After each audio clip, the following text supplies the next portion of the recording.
And good evening, and welcome to another edition of the Big High School Sports Show on Bull Falls Radio, 98.9 and 1230. Online at bullfallsradio.com, mobile devices and Alexa by searching WXCO, and on the Civic Media app. With Jeff Gress, I'm Chad Holmes. Coming up over the next 2 hours, we'll talk about what's going on in high school basketball and hockey and a couple of special guests. Coming up at 6:20, our coach guest for this week, the head boys basketball coach at Wausau East High School, Dan Garrett. Lumberjacks are now 11-2 on the season, 3-2 in the Wisconsin Valley Conference after a win against West last night. And then at 7 o'clock, our student-athlete guest for this week, and also from the East-West twin bill last night, as we'll be joined by Wausau West senior Kelly Cray. Cray had 20 points last night, helping the Warriors rally past Wausau East 51-44. So again, Dan Garrett coming up at 6:20, and Kelly Cray at 7 o'clock. Our guest tonight here on the Big High School Sports Show, and Jeff Gress, really now into the mix of the conference. A lot of conference activity, a little bit lighter last night because some of the Valley games were postponed due to the weather in the southern part of the area. But right now, you're looking at some of these conferences starting to kind of work themselves out. Yeah, exactly the time you want to be at and the time you want to be. You get to be a spectator or be part of what you want to watch, what you want to learn. Because I think it's a big deal to see how these teams start jockeying for position in the conference. That's when it becomes a lot of fun for me on my end, what I get to see. Well, let's jump right in. Let's talk about the Wisconsin Valley Conference, where we stand right now. There's still two undefeateds. Stevens Point and Marshfield are 3-0 in the conference. Spash is undefeated on the season, 12-0. Marshfield 11-1. Then you have Wausau East and Wausau West at 3-2 in the conference. Lumberjacks 11-2 overall. Wausau West 9-4. Then DC Everest at 1-3 in the league. They're 5-8 overall. Wisconsin Rapids and Merrill still looking for their first conference wins. Red Raiders 0-3, Merrill 0-3. 2-9 for Rapids overall, 4-6 for the Merrill Blue Jays. And looking at the activity for the past week, let's start with Stevens Point. I was, again, it looks like a team that's really rolling into shape. That, beating Merrill by 40. Again, Merrill has had their ups and downs this season, but still, for Stevens Point to knock off the Jays 71-31, Jared Seas had 18 points. Baraka McAleen had 15 for Stevens Point. Carter Body 11 for Merrill. Spash was supposed to play Marshfield in that big one last night, so we would have had a lot more to talk about. Right. But and then Marshfield. They defeated Brookfield Central in a non-conference game on Saturday, 88-80. Brooks Hinson 34, Chris Pohl 21, Landon Lee 20 points, 11 assists. It's unfortunate that game was postponed. It's going to be made up later in the month. But both Spash and Marshfield, and the thing that also jumps out is we've talked a lot about both, during the winter and even back to the fall when I was doing football, about how some of the Valley teams were looked down upon, I think, for teams to the east and to the west. But when you look at Stevens Point, Marshfield, East and West, all with really good overall records, it does look like in boys basketball, the Valley has an opportunity to do some good things, not only within their conference, but maybe when the postseason gets underway. Well, yeah, I mean, it's a big deal to get out of your conference a little bit to test the waters and see. And you got those top four teams have really solid records. For Marshfield, they seem to do it a little bit both ways. They outscore you sometimes. They play solid team defense, putting up 88 points against Brookfield Central's. There's a lot of baskets there, but they're sitting atop the conference with that 3-0 unblemished mark. For Spash, they just continue to roll. They haven't lost a game yet. Even in your conference, you don't take anybody lightly, whether they're on the top or the bottom. And every night it seems to be a war because the conference is a big deal. So when you can go out and handle a team as they did against Merrill within your own conference, that makes a statement. Getting back to your thing where they're not playing each other right now, the game got postponed between Marshfield and Spash. That's harder down the road. I don't know how far down the road it is, but as it gets to season, you go back to back, and there's a lot more pressure and stress that way. It's nice to have some of those games spaced out that way. And by the way, real quickly, yeah. it's been postponed for more than 2 weeks until the 29th of January. So that means those teams will face off twice in the last few weeks of the regular season. Yeah, and that's to my point is it gets a little trickier that way when you're bad, because that's for the conference title. It could be one game there that makes a big difference. But again, for East, nice overall mark at 11-2. It had a big win to create some separation against West last night, and West still doing good things. They're 9-4 overall, and you're going to run into some of those inconsistencies as the season goes on, and it's how you polish and get through them in practice and rectify them the next time you see a team. I think that's a big deal. So those top 4 teams really making a statement, and I think Everest can shake some things up a little bit too, even though they're a little bit behind those other teams right now. Speaking of East and West, East, I thought 2 big wins. That game against Rapids. Again, Rapids is, I think, an improved team this season. Yep. East was able to pull away in the second half, win 69-49 on Friday. Jesse Napgazik, 22, Charlie Cayley, 12 points, 20 boards. And then, as you said last night, a game that we had right here on Bull Falls Radio, Lumberjacks beat Wausau West 90-52. Napgazik, 21 points, Cayley, 15 points, 10 rebounds. Brady Prohoda and Caden Worth, 12 points each. Isaac Roswadowski, 10, so 5 players in double digits. Brett Butala had 15. And for Wausau West, they were missing Griffin Lang, and again, we were talking before the show started, and it was not a case they knew he was going to be out for a long time in the preparation for this game. It was a huge loss for the Warriors. They had beat DC Everest for the first time in 6 years Friday, 69-59, so a big win there with Butala with 26, Lucas Hager 17, Griffin Lang 14 in that game. And then last night, it was just, it did not look like the normal West team. Again, their defense, as Coach Nate Lemons talked about in our post-game interview, was not at the level they expect. When you lose somebody like Lang, who is more than just the numbers that fill a score sheet, very difficult situation, I thought, for West. Yeah, well, anytime a key cog goes out due to sickness or injury and you have prepped a game plan a certain way, it takes guys back. It takes the coaching staff back a little bit, and you've got to fight through it and put on the happy face and make sure the kids are ready and prepared. And for the players, it can roller coaster that game a little bit. And sometimes it works out great because somebody else is like, I'm going to fill the shoe and fill the void. But I watched that game last night and listened to it on the radio, and I was just. West wasn't gelling like they had been up until that point. For East, very balanced attack. A lot of weapons, a lot of scoring punch. They're difficult to defend, and when they match that, when they played, solid defense last night against West in the half-court set and the pressuring and a little bit of both, it makes them, they're a dangerous team. I mean, they got a lot of weapons. Yeah, I thought that was the best defense East has played in a long time, to be honest. Yeah. It was really, I thought they had an intensity on both ends, and it felt like when they got the momentum, they started to play with a looseness, and that was a good looseness, not a bad looseness, a good looseness they got, and that helped them build that lead. And as I said as well, these 2 games, I thought, they needed these games because of the loss against Everest at home. If they want to be in the mix in the top part of the Wisconsin Valley Conference, if they lose last night, they're 2-3 in the conference. I mean, that would have been very tough to overcome. But getting those 2 wins, and now they're tied for 3rd. And, of course, Spash and Marshfield playing each other twice, and East getting an opportunity a couple of times against Stevens Point as well. But those, I thought, again, very impressive overall record, but I thought they needed those wins in the conference to kind of maybe set a foundation. Yeah, well, you want that consistency not only from your non-conference schedule, where obviously they're doing damage, to find it within the conference when they go from game to game there. And I think it helps solidify that. I mean, the pressure was on to put yourself in a good spot, and they did that with two big victories, and even in terms of the margin of the points that they were able to create that separation. And I agree with you. I thought last night the nice thing I saw them is when they kind of blew that game up in the end of the first half, they kept going. It didn't stop. They came out in the second half and just kept the foot on the accelerator. And that's what you want to see out of your team is we know how to punch it as long as we can to finish the games off.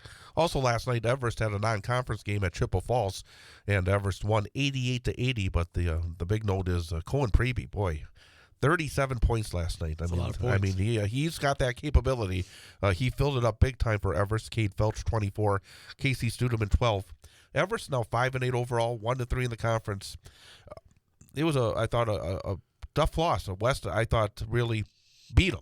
It was a little surprising in a sense that I think it was maybe even a little bit wider than the score would indicate. I think for Everest, it's still a team that is not quite there yet in terms of finding exactly what this team is, because they do have some kids like Cohen Preby and Studeman and Felch who are very capable. But sometimes for some teams it takes a little longer. I still think this is a team that could provide, with these teams at the top, one of those. We already saw it with East when they beat them by 18.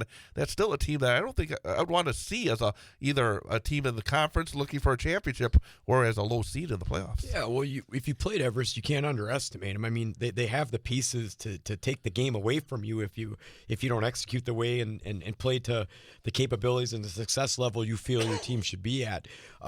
From what I've seen out of the scores, they just haven't found that consistent range. They win a couple good ones in the Valley, then they drop a couple. They win a couple good non-conference, and they play a tough team, and it's a little harder. So I think a good win for them against Chippewa Falls. But they have Merrill in the next game, and I think they're going to need to go solidify that game to get back on. I mean, they're well coached. All the other coaches say that they have good players.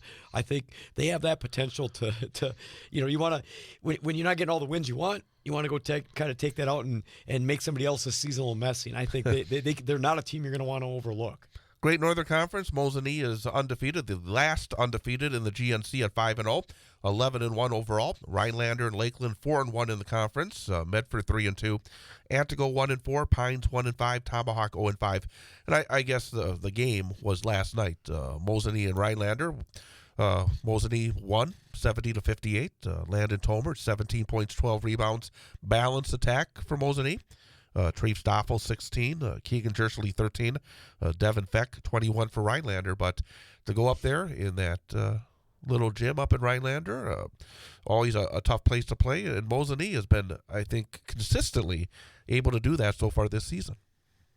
Yeah, I think it's a big deal that they came out and kind of you're holding the first place in your conference. You don't want the second place team to touch you. So when you get those opportunities, whether it's in your own gym or on the road, you want to take care of business on that first game, because I think it puts a lot more pressure on the team in the second game if they're still hanging around. So, Mosinee came out 70-58 in somebody else's gym where, you spot that other team a couple extra points for home court advantage.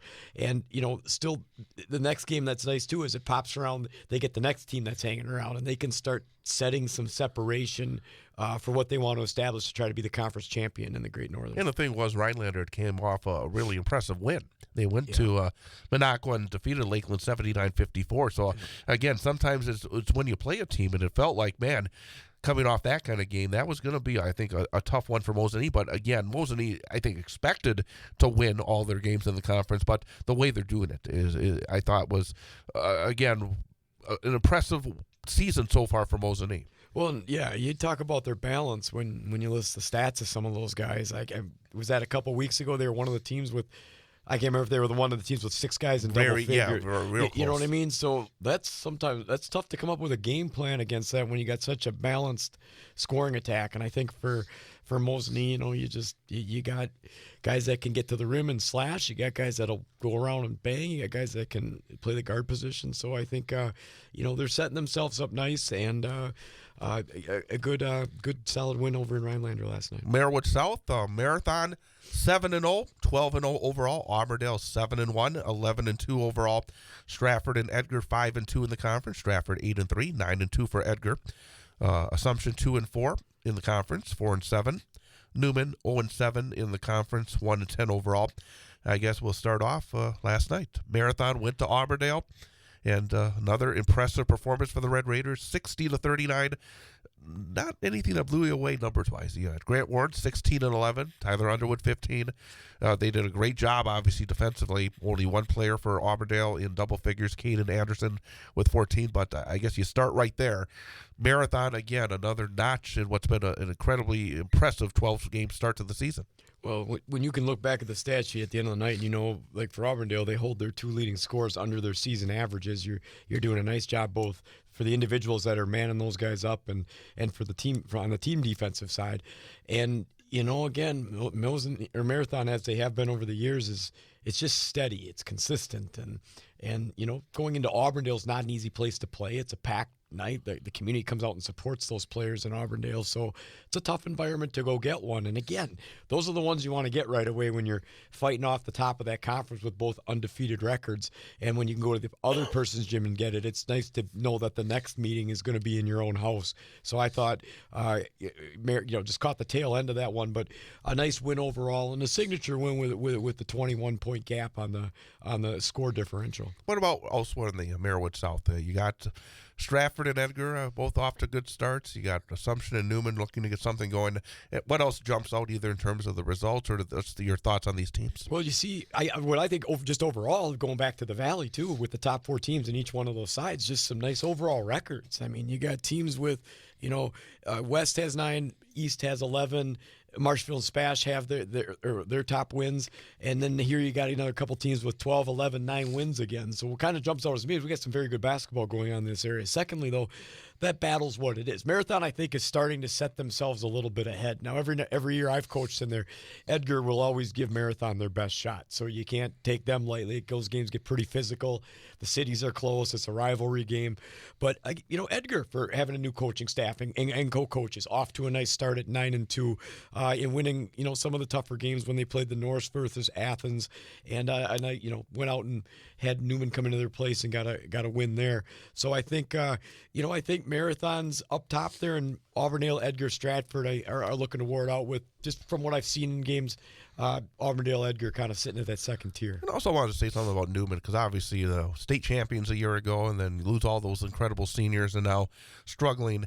There's no shortcuts to success. In a sense, you have a couple of sophomores in Quincy Fender and Lucas Piffner who are putting up pretty good numbers on a nightly basis. They don't have currently a lot of offensive help, but I recall back when the group that went to the state championship a year ago, in their first year, they lost a lot of games. I think they won 6 games the entire season. Obviously, they were freshmen at the time, but I think that if Newman is able to wrap some more scoring talent around Piffner and Fender, there is a road back, but it's going to take time. Well, yeah, as with any young team, as coaches know, you have to build that foundation with them. They have to understand, because younger kids sometimes it's hard because they still know they got more time. So there's not a ton of pressure there yet to know that my days are counted and I'm going to graduate before I know it, and I got to accomplish what I want to accomplish here in my sports experiences.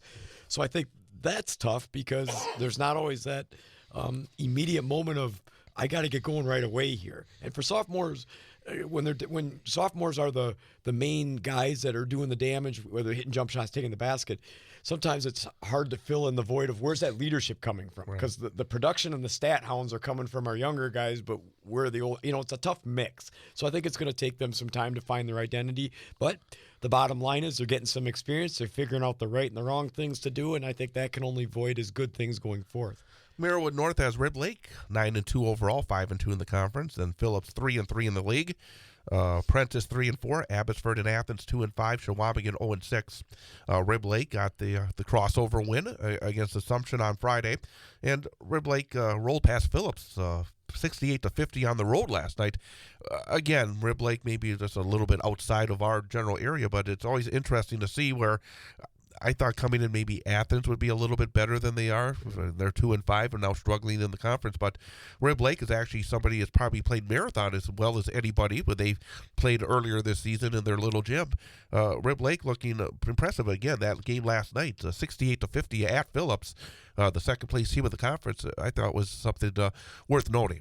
Well, yeah, I think they're going to be a team twofold. I think they're going to come give you some games on the road, as they've shown they've done with teams. As much as when you got to go up in their little cracker box of a gym, they're gonna play to that advantage and that strength that they have of the size of their gymnasium. It just suffocates you a little bit. So, and we had heard that they have some good players and they're doing well, and it shows in their 9-2 mark overall. For Phillips, maybe just a tier down from what you're seeing out of Rib Lake. So Rib Lake trying to take command of the top of the conference. I think they said it with a little bit of a signature win in the discrepancy of winning by 18 over the second place team in the conference. But, they got to fill in the South games too and see where some of those end up.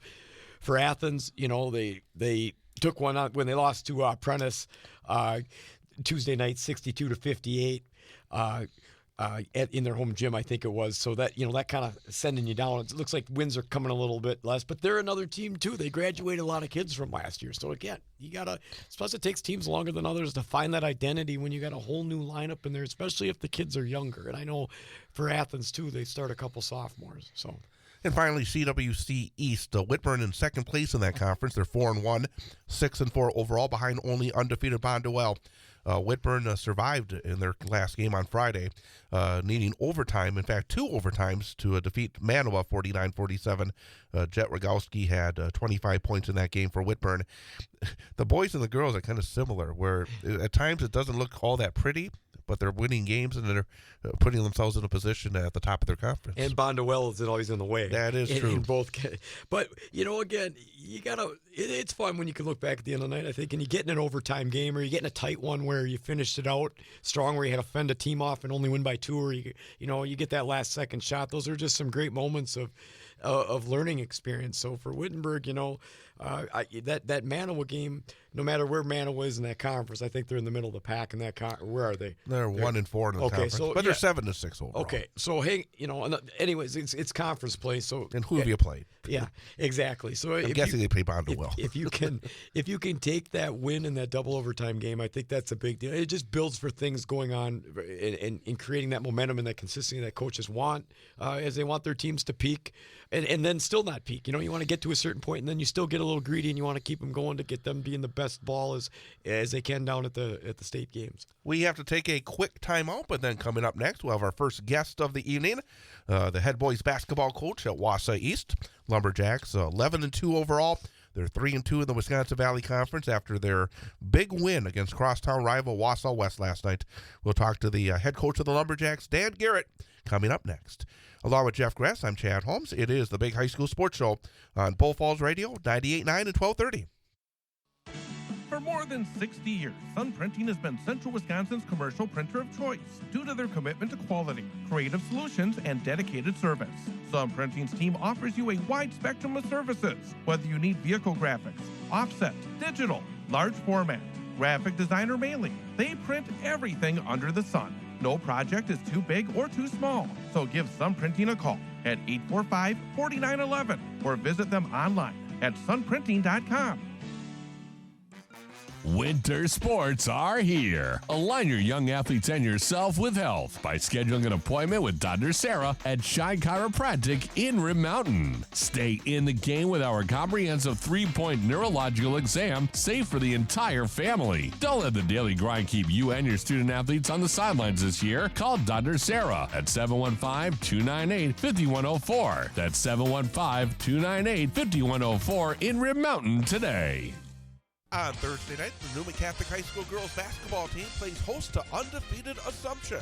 You can hear all the exciting action live on Bull Falls Radio, 98.9 and 1230. Online at bullfallsradio.com. Mobile devices and Alexa by searching WXCO. And on the Civic Media app, starting with the pregame show at 5:50 and the opening tip at 6 p.m. Newman Catholic High School basketball on Bull Falls Radio is brought to you by Red Robin Restaurant, Sun Printing, the Clover Bell Credit Union, Graphic Packaging International, Shine Chiropractic, Menke Auto, Picks and Pieces, and the Newman Catholic Athletic Booster Club.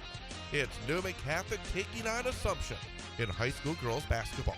Thursday night, starting with the pregame show at 5:50 and the opening tip at 6 p.m. On your home for Newman Sports, Bull Falls Radio, 98.9 and 1230, bullfallsradio.com. Mobile devices and Alexa by searching WXCO and on the Civic Media app.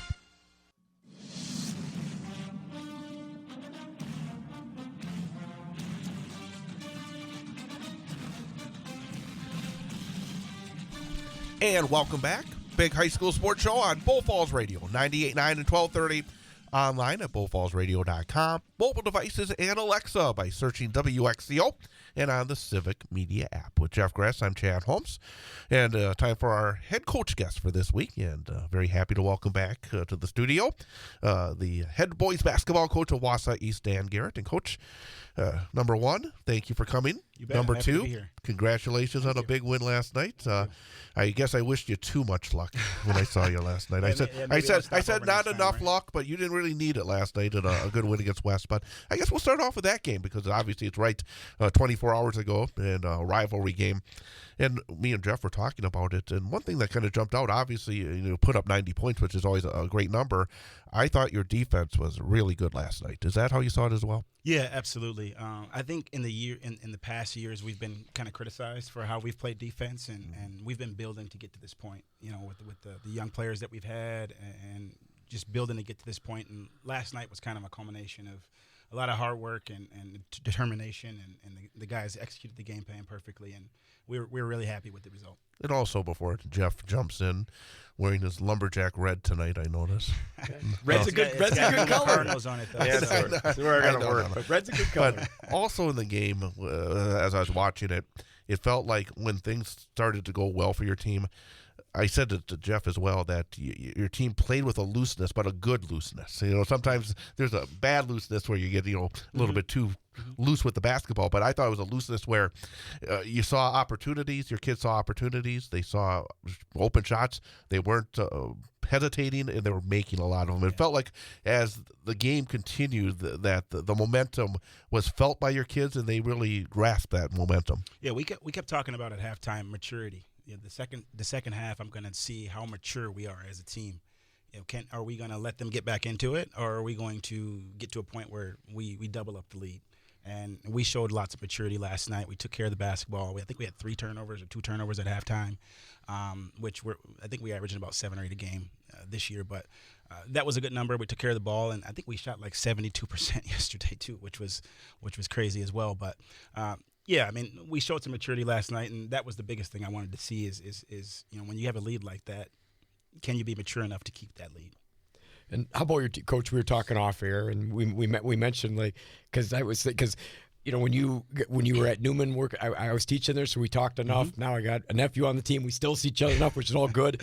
And I just guys are older now. Yeah. You've always still been dealing with freshmen that you've built up, or sophomores, freshmen you built up, and it seems like the team never got old enough, fast enough. Yeah. And now you're dealing with juniors and seniors, and it just looks balanced, and it looks consistent, and it looks like the terminology is easy because you've been doing it together for so long. I mean, I got to imagine it's just not taking away anything from any other kids or players you coach, but it's just nice to have that reliability in these guys in what they bring to the game, and I think diversity that they bring to the game, and all your different players that play within your rotation. Absolutely. Like we were talking about off air, there were several timeouts last night where I wasn't even talking the timeout. Isaac would talk in the timeout, or Jesse or Jaden. They would lead the timeout, and there's several times in practice where they're leading a drill in a practice, and we always tell them, if you guys are coaching each other and we kind of coach you as a secondary thing, that's where we want to be, and as long as they're communicating with each other, and they've been doing a great job doing that this year, huddling up when they get an opportunity to make sure everybody's on the same page. It's it's nice to have senior leadership. I have Isaac Rozwadowski and Caden Worth, who are 4-year varsity players for me and leaders, and I can rely on those guys in tough situations to make sure that their teammates are on the same page as well. And how about your balance? Like, every time we look for description words of teams when we're talking about them, the word balance comes to mind out of your guys, because you got the big guy that'll thug around in the middle, and you can't take him for granted. You got some guys that are workhorses that'll dive on the ball and take charges. You got scorers from inside and out, and then you got guys that just, if I'm watching their body language and their work ethic, wherever they are in the rotation, they come. It just keeps going. It flows when they come in. So, I mean, you got to be happy with the balanced attack, and I think that's going to make you dangerous for whoever you play in the playoffs, and when you see these conference teams and whatever you got left in your non-conference schedule.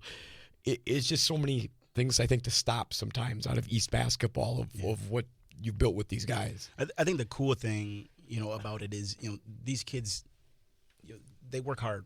They work really hard, and I think they really bought into what we're trying to achieve this year. I think Caden Worth and Jack Barthos are kids who could probably start at other schools here in this area, and they've accepted their role of coming off the bench and kind of being sparks for us off the bench. a kid like Jaden, he could probably score more for us, but he's accepted his role of hey, I got to be more of a facilitator, and I'll hit shots when I need to. They've all kind of accepted their roles. A kid like Isaac, who's a lockdown defender, and he takes care of the ball for us and kind of gets us in the right places. They've all just kind of sacrificed, and sacrifice is one of our pillars.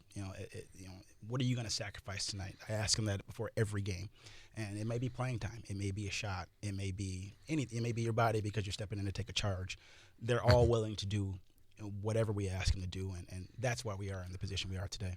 Again, we're talking to Wausau East head boys basketball coach Dan Garrett here on Bull Falls Radio, 98.9 and 1230. You talk about growth, and I think maybe last night was an offset of growth because of the crosstown rival Everest you played earlier this year. That was the first conference game. You guys came in with a whole bunch of momentum. I think that was just a couple of days after we had a chance to talk to Jesse Napgezik here. With excitement going into the conference, and Everest came in and knocked off your team.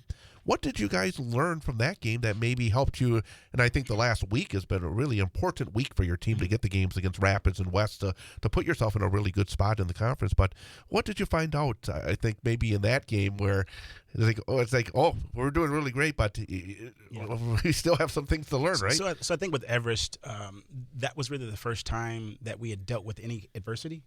We weren't hitting our shots, we weren't rebounding well, we weren't defending well, and we just never overcame that. We didn't deal with that well. So I think we learned from that. There's been games after that in Stratford. We didn't shoot the ball well.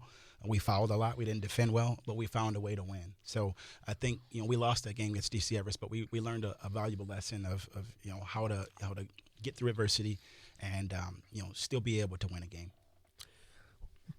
Okay, so Chad and I are breathing here to see who's going first. I was just jumping into the conference. I mean, every coach that coaches within the conference, we all think our conference is the best because you have to, and it's a dogfight. And you can't take it. You preface that question the same way every week. You're going to have to mix it up just a little. Well, let me talk. You took a breath, week, so right? I'm jumping in. Well, I asked Coach Lemons this too because how. I guess what are your thoughts on the conference this year? Because we see, obviously coaches see it a lot different than the average spectators do, and what do you think of it? I mean, it's always going to be tough. It's always a battle, but your thoughts on it from what you see out of these teams? I think our conference from top to bottom is one of the best in the area. I mean, I'm going to say that, right? And I believe it because even a team like Maryland Rapids, you can't just walk in and say we're going to win that game. You're going to have to go out and execute whatever game plan you have, and those teams are going to always play hard. Rapids played us tough for most of that game, and then we kind of ran away with it midway through the second half. So there's no gimme games in our conference, and I'm not saying there's gimme games in other conferences, but you have to be prepared to play everybody. So I believe the Valley Conference is one of the best in the area. Is it tough with some of the you got more than one crosstown rival? I mean, you got Everest and you got West, where some teams are like, that makes it don't fun. have any. Like across the rival is the next city that's 25 minutes away, and you got some right in the mix. Well, it makes it fun because I know a lot of those kids as well. Just being around at tournaments and coaching youth basketball, so it's fun to play against kids and that you know. Let's talk about a few of the young men you've touched on already, and it's good because to see them last night and be able to give some impressions I had and see if you can expand on them. Let's start with Charlie Cayley, because the thing that kind of jumped out to me is, he's a big kid, but he's not prototypical where you are going to keep him inside all the time. I was impressed the way that he was able to work outside and to be able to use some pretty good athletic ability as well. I was very impressed that he is a multifaceted kind of guy. Yeah, Charlie works his tail off. He's one of the hardest workers on our team. If we have a late practice and we have to, and we're going to lift before practice, he stays after school. He's lifting before we go in to lift. Mm-hmm. So he's really worked at it really, really, really well, and he works at his game. He can handle the basketball, and I'm a type of guy that if I have a big guy that just sits down in the block, that's fine. I've had that with Dylan Buckberger a few years ago, but I really like guys like Charlie who can he can hit a 3-pointer if you need him to, and not clog up the lane if we got lots of guys who want to get in the lane. Charlie can play outside, he can play inside, and that's the type of big guy that works within our offense. And talking about your offense, and you said you have a bunch of kids that are capable of scoring double digits. I mean, even last night I thought, not to throw him a softball here, but I thought when Rozwadowski got hot, that was a part of the game where you guys, it was basically around a 6-point game up to that point. All of a sudden, look up and it's about a 20-point game, and he's not the one that you would normally expect to go on a heater like he did. Yeah. In terms of trying to run your offense, how do you look at it? Do you look at making sure that a kid like Nap Geza gets his shots, or how does your offense work? No, I don't like for it to be a focus of one person. We always say, take the shot, be you. Whatever, if you're a 3-point shooter, that's what you need to do. If you're a guy that gets to the hoop, that's what you need to do. So I don't necessarily, focus around one guy. Obviously, we want to get Jesse as many touches as we can, but I really don't. The guys and myself, we really don't care who scores the points. We just want to win the game. That doesn't matter to us. And to talk about that sequence with Isaac, that was a huge sequence. We always talk about. I'm a big Duke basketball fan, and Duke seems to always make a run with 3 minutes left to go in the first half, and we always kind of. In our minds, kind of think about that. How are we going to end the half? And I think when we ended the half, I think it was like a 7-point game, and we kind of ended the half and on a strong 13-0 run or something like that, and we were up 20 at half. And then all of a sudden you roll it right to the buzzer too. I mean, you talk about a momentum where you guys get the buzzer on the 3-pointer and then go right to the locker room. I mean, you couldn't have drawn it up much better. We actually ran right back out of there. It was a quick talk because I wanted them to get right back out of there because they were ready to go. They didn't want to listen to me talk any more strategy. So that was a huge sequence, and I think that sequence actually probably won us the game last night. So the 2 Rapids and then West, and you just keep sliding yourself up in I think a great position because Marshfield and Spash have to play. I mean, it was postponed, but they got to play each other twice yet, and you're just you're sitting in there and you got to play Marshfield one more time and Spash twice so you can inflict your damage too. What do you think is the obviously there's a ton of good things your team's doing. What do you think is the biggest thing yet that your team needs to do? Whether it's more consistently or just an improvement to say we're going to go race for that conference title because we got to get a couple of these games. What do you want to see out of your team more, I guess? For us, it's just mental focus, not necessarily, whatever the game plan is, not forgetting, what the game plan is. Like, coach, I forgot that we're supposed to be face guarding this guy. Or, in the past, we've struggled with that. Last night was kind of and even in Rapids, that was kind of one of the first times that we didn't necessarily struggle with that. We executed the game plan the entire game. And typically you kind of have those lows where you don't execute defensively or offensively. And I'm not saying we were perfect offensively last night because we got some things we got to work on, or even defensively. But that was probably our best defensive effort in my time at East. Have you felt with an older group that you've been able to better, because some coaches will be like, well, they're smart, they're intellectual, I've had them a while, I can expand the playbook, or we're going to just talk a little deeper in terms of what we're going to do. I mean, have you thought you could go one way or the other where we're going to throw more of a mental edge at them, or we're going to expand their knowledge and give them more options? Yeah, well, I'm not a play guy. I'm not a set guy. I mean, I think we have 3 sets that we run. I just want the kids to run offense and flow. But we want them to. We focus a lot on defense in practice. We do offense as well, but defense is probably 70-80% of practice because we know if you stop somebody, you're gonna and you can score, you're gonna be able to win the game. So we try to keep that the focus.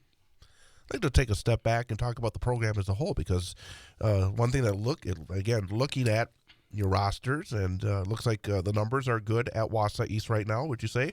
Yeah. And in terms of where the program is, because obviously you've now been back as the head coach for what year is this now that you've been back? This is year 4. Okay, it all runs together at this point, right? 4 years here. Yeah. But how do you feel like where the program is right now? Because obviously you're off to a really good start this season. Obviously you got some great expectations for the rest of the year. But the health of the program as a whole, how do you feel about it? I feel like we're in a really good spot. We have 4 teams. We have a JV3, we have a JV2. I think we have about almost 70 kids out, which is really good. So I'm pretty confident that we can continue rolling with things. We got a good young group. Our freshman group is really good. Our JV team has only lost 1 game this year, and they're pretty much sophomores and juniors. So I think the future of the program is going in the right direction, and not just with basketball at East. I think there's lots of sports going in the right direction. Girls basketball, I think, is going in the right direction. Football, wrestling, lots of different things at East, I think, is on the way up. That's kind of where I wanted to go with the next question, because at East there had been a lack of stability within the head coaches for a number of years, and I think that led to a lot of the issues in terms of participation and also results on the fields or the court or what may be. Obviously, you come and provided some stability. We've seen more stability on the football field. You've been part of that as well.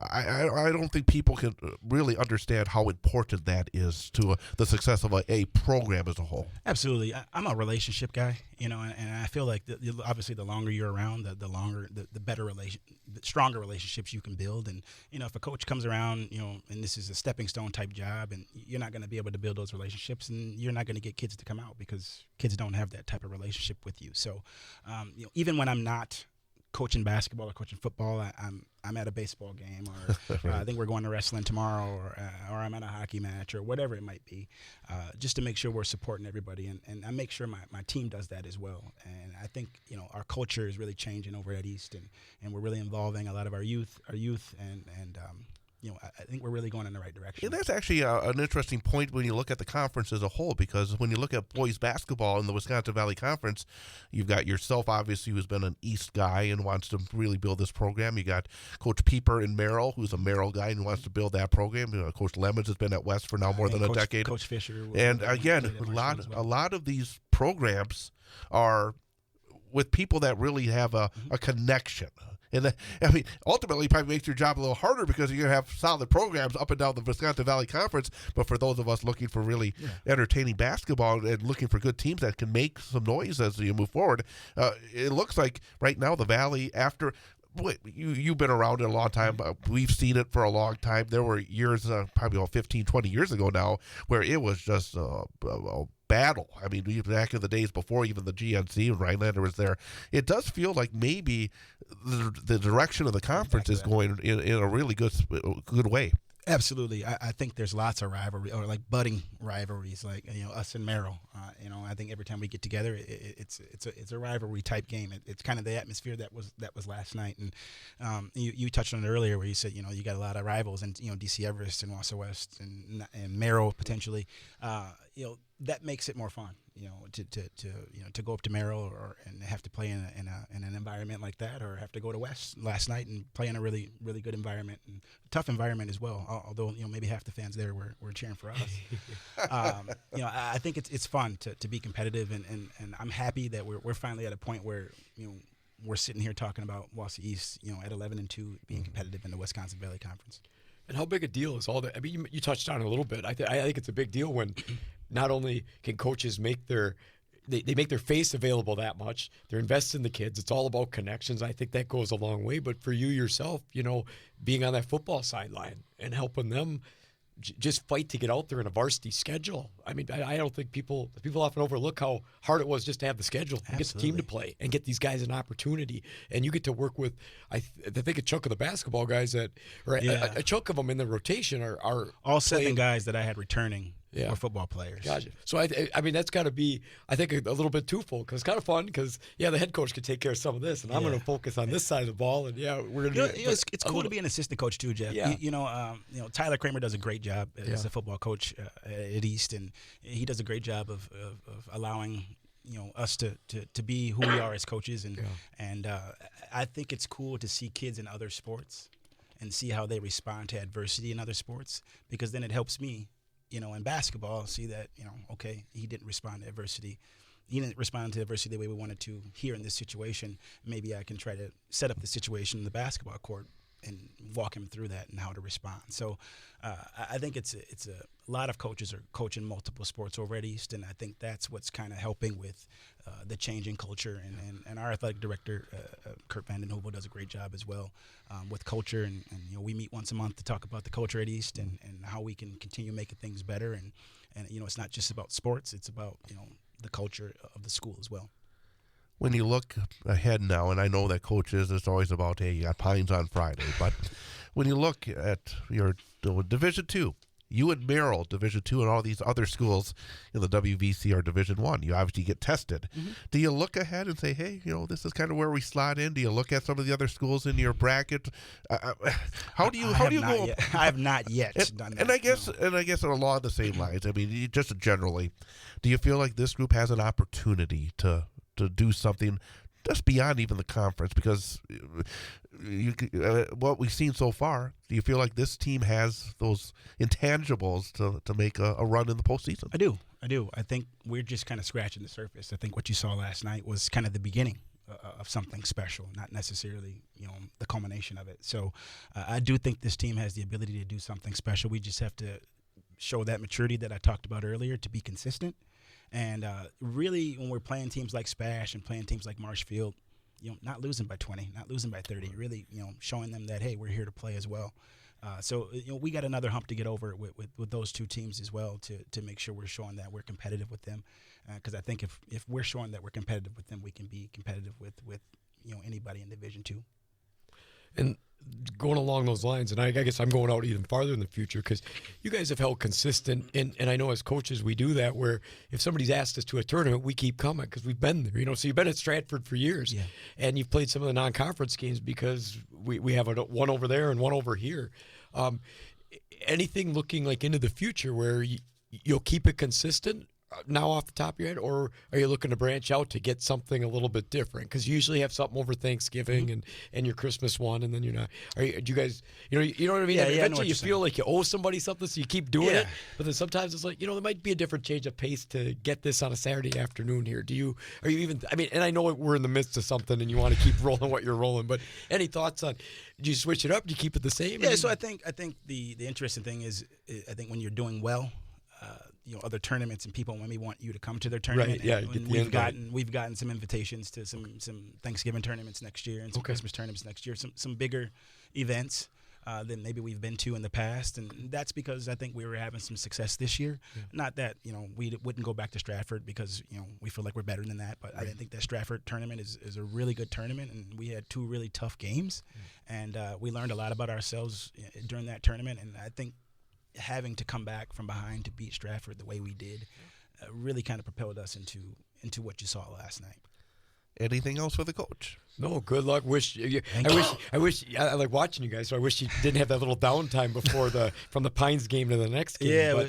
But you keep it, like you said, you keep it rolling in practice, you keep it lively, you keep those connections up, but sometimes kids need a little space to breathe too. So absolutely, congrats on the solid or the great season so far, and it's fun to watch. Thank you. By the way, you made for a tough broadcast last night. That's all I'll say.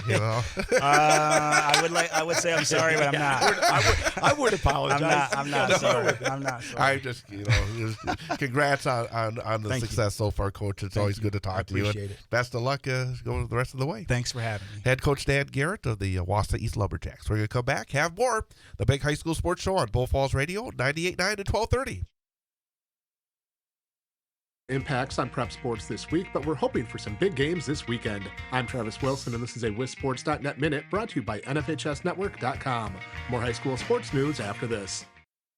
Do you ever wish you could be in two places at once? With homework, carpool, practice, and everything else, sometimes you just can't make it to every game. But the NFHS Network's streaming platform makes that a little easier. For just $11.99 a month, you can watch unlimited high school sports live and on demand, at home or on the go. You can watch online or on one of our mobile or connected TV apps. Visit NFHSNetwork.com and subscribe today to never miss another game. After sailing through December with little to no postponements, this week brings a considerable amount of weather implications to high school sports, wiping out most of the schedule for Tuesday night in the lower half of the state. One game that did get played was a top 10 boys basketball showdown for early control of the Marewood South. Unbeaten and D4 second-ranked Marathon pulled away for a 60-39 win over 10th-ranked Auburndale, as 6'10 senior Grant Warren had 16 points to lead the Raiders. This weekend's schedule of games could be impacted by weather again, but if not, there's some elite matchups on the docket. Most notably, it's a 1-versus-1 showdown Saturday in De Pere, as the D1 top-ranked Redbirds will welcome in Division II top-ranked Wisconsin Lutheran. Also on Saturday, Division III's top-ranked squad St. Thomas More will host D4 third-ranked Kenosha St. Joseph, as both teams are unbeaten in the tough Metro Classic Conference. This weekend is also the Midwest Players Classic in lacrosse, starting Friday night with 4 games at the Lacrosse Center.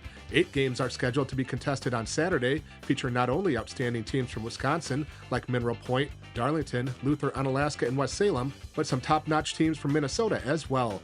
Get the full schedule plus info on tickets and live stream at MidwestPlayersClassic.com. This has been a WisSports.net Minute. Check us out online at WisSports.net.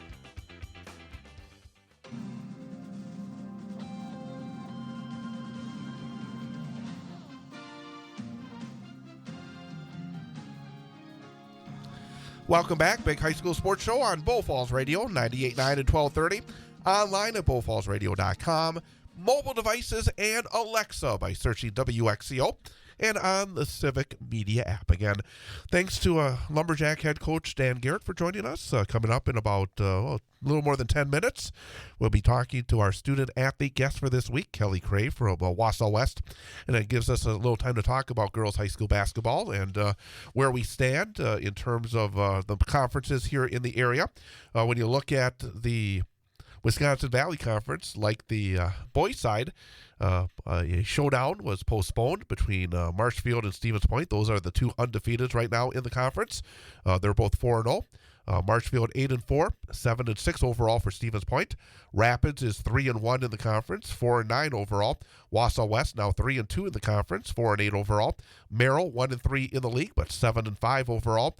Wausau East 1-5 in the conference, 5-9 overall. DC Everest 0-5 in conference, 1-13 overall. And I guess let's start off by just giving general impressions in terms of where the standings are. Any of the games in the past week that jump out to you to start off our discussion on the Valley? Well, I think, just looking at some of the scores a little, it shows you how it doesn't matter where you are at a certain point because teams can sneak up at you. I think Rapids, beat East by 5 last Friday. I mean, it was a tight game, even though they're in different parts a little bit of their standings on that conference. For West, getting some consistency, and they're kind of making a little bit of a push for themselves with the win against DC Everest. And then they turned around, and on Tuesday last night, they had to come from behind, so another, nice win against East. And you set yourself up because you as a coach, and players, they look and they're like, yeah, we should beat them. We should be okay. That's going to be a tough one, and you want to, you got to take your shots at the heavy hitters. For me, again, both sides, on the boys and the girls side, I'm waiting for the Marshfield Spash. I like to see Right. I like to see separation because I think that that kind of brings the war a little bit more, makes things count a little bit when teams are taking losses to each other and other teams are getting those successful wins. So postponements stink is another way to look at it. But you see some of that jockeying for position, and Right. you see some nice wins, and with the top of the pack wanting to hold on, the middle of the pack wanting to creep up, and the teams on the bottom not wanting to take more losses, and that's the beauty of these conferences anybody can take. So nothing really jumping out, just kind of waiting on a couple games, but seeing some consistent play in terms of wins, out of Rapids and West hanging there in the middle. A couple of games that kind of jumped out to me involving the Valley. The game Friday, where Spash defeated Merrill 80-52 in Merrill. I was a little surprised by the margin, but it does appear recently Stevens Point has started to pick it up a little bit. I thought they got off to a bit of a Midland start. They're now 4-0 in the conference, 7-6 overall, but they're starting to look, I think, more like the team we expected. And then the Saturday games, you had Marshfield falling to Kimberly 53-30. Again, another example right now where it just feels like, again, even teams like Marshfield have to take that next step in order to put themselves in a position to make something happen in the postseason, because as it looks right now, even if they run the table in the conference, they still are going to be a middle seed in the bracket like we saw last season with teams like Wausau West, who was, just ended up being, a middle seed. And then also Saturday felt for DC Everest because they played a game at the Pfizer Forum. They played Friday night against Wausau West, and then they went down to Milwaukee Saturday afternoon, faced Baraboo at the big arena in downtown Milwaukee. DC Everest, who has struggled, they led 29-14 at halftime, let it slip away. Game went to overtime, and they fell 53-49. Kirsten Hall 21, McKenna Bullis 18. Again, you feel because when you're struggling and you have an opportunity, you want to take advantage of that. So those are kind of the games that I kind of jumped out at me. Yeah, and the unfortunate part is, you want to see your players get that final game, whether it's OT or not, and it's when you just come up a little short and you've worked hard and you need a win, it's tough to take another loss and keep getting back up on the saddle. But that's what high school players and coaches and programs do. You got to forget about the last one and move on to the next one and try to increase your performance on whatever needs need to be met to get that win.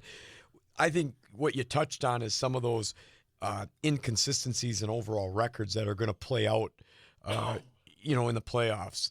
Marshfield was the heavy hit to Kimberly. They're 8-4 right now, and they got a couple other tough ones coming up. And I think every one of those losses are to really good basketball teams, right. but also teams that potentially could be they're battling for seeding. Well, yeah, so they add up against you. And in fact, Spash, same thing. I don't fault these teams for playing a rough schedule, but they're only 7-6 overall, so they're able to come out and get command in the conference. But at the end of the day, once you run through playoffs, it's going to be that overall record. For Merrill, as tough as they've played Spash a couple times over the year, the discrepancy in the score, I'm sure Coach DeBoer would have liked it a little tighter, but sometimes we don't know. Like you talked about with the Griffin Length, that you could be missing a player or some part of your game plan goes awry a little bit before the start of that game for some reason. So I just think the consistencies in the overall win-loss records is what surprised me a little bit, because I'm always interested in how it's going to play out when the playoffs roll around. Right. Great Northern, you got Lakeland still undefeated, 6-0, 12-2 overall. Rhinelander now second, 5-1, 10-4 overall. Mosinee also 10-4 overall, but now 4-2 in the conference. Medford at 3-3 in the league. Pines 2-4. Antigo 1-5. Tomahawk 0-6. The big game was last night. Rhinelander went to Mosinee, had a 10-point lead at halftime. Mosinee came back, had a chance to win it at the end. But in the end, Rhinelander 43, Mosinee 42. Anything jump out in terms of the GNC? I guess that's the number one game, because now all of a sudden Rhinelander is the team right behind Lakeland. And again, that battle for second is almost like a battle for first, because Lakeland's so good this season. And now Mosinee will have to win in Rhinelander later in the season. Well, for Rhinelander on Friday, they went over to Lakeland and got beat, I think, 34-77 on Friday to Lakeland. So Lakeland's solidifying themselves at the top of that conference and saying that they're number one. So absolutely correct, Chad, when you say that there's the battle for second. Rhinelander and Mosinee, identical overall records, 10-4. It was a war that it came down to that last shot. With Rhinelander showing some consistencies. I mean, they're getting some high point totals on some of their younger players, which will be interesting and kind of a story to watch going forward. I think it's, Rhinelander's, if you had to go by numbers, Rhinelander's going to stay in second right now. I mean, they got Medford that they should be able to beat on Friday, where Mosinee is going to have to play against. They got their other game against Lakeland this Friday. Right. So I think, you're seeing some teams be able to take that step and hold their spots based on scheduling yet right now. And some of that can still adjust, because coaches, acclimate their game plan to what they have to do the next time around. And it's interesting battle of chess depending on who holds true to what they think worked really well the first time and who wants to roll the dice and switch it up a little bit. Merritt South, Assumption, and Auburndale still undefeated in the conference, both 7-0. Stratford and Edgar 4-4 in the league. Marathon 2-6. Newman Catholic 1-7. Assumption tested themselves in non-conference on Monday with a 52-45 win over Neelsville. You looked at a lot of crossover games last week on Friday. Phillips got a win for the North, beating Newman. Phillips looking very strong in the North. But then you had Marathon, Assumption, Auburndale, and actually it was 3-3, because Athens defeated Edgar. You had Abbotsford getting past Stratford, along with that Phillips win over Newman. So, it was 3-3 in the crossover games. Yes, but that surprises me when I figured it out. Right, but you want that balance. You want that. So obviously Assumption's holding strong at the first play, and they're doing it to any teams, despite whether it's northern teams or it's teams in the south of the Merriwood. I think that's a great win against Neelsville. Neelsville has just been an outstanding program over the years for numerous years, and they got their money's worth with a tight victory, 52-45. Seems like a little more, but when I watched the highlights, it was back and forth pretty good. For Auburndale, handled Shawamigan, turned around, beat Riv Lake, so getting some wins, still setting up for a matchup, but I just think Assumption's a little bit more out there, even though both of those teams still are sitting at 7-0. And then you got different battles, because Stratford Edgar's sitting right around or are at 500, but they've won a couple games they should have in the South and lost a couple games back and forth in the different sides of the conference. So I don't, just some interesting playouts, but it'll be interesting to see when they jump back into the South who can get some spacing in there. And tomorrow night, Newman hosting Assumption. We'll have it early start, 6 o'clock tip, 5:50 for the pregame right here on Bull Falls Radio. CWC East, Whitbird still right there, 11-1 overall, 4-1 in the conference, right behind Bonduel. Wyowega Fremont at 4-2 in the conference, Amherst 3-2, and then Manawa 2-3, Shiocton 2-4, Menominee Indian 1-4, Iola 0-5. Whitburn defeated Manawa last Thursday, 73-41. Rory Salveson 23, Milena Granquist 17 points and 13 rebounds. And again, I don't know how to feel. I mean, that loss at home to Bonduelle kind of hangs out there. And it's like they played 12 games, they won 11, and all I think about is that one they lost. But they do have talent, but at the same time, you want to see them that second time against Bonduelle. Yeah, it gives you another marker of where you stand. But ton of point production when you can have two players on your team scoring 20 points on given nights, or averaging that, so they're scoring above that a lot of times. It'll be interesting to see in the next game because I believe they have Amherst in their next matchup, so that kind of gives us some marker because we've seen them play the Newman. Actually, no, 2 games. Not this Friday, but next Tuesday they have Amherst, and that'll give you kind of some marker because they're at Wyoming Friday. Yeah, because you've seen them play Newman before, right. So you kind of know you can get a little bit of a matchup that way. But they despite that one blemish loss, they have consistency to go out and knock out double-digit wins and be at 11-1 is a great standing spot at this point in the season.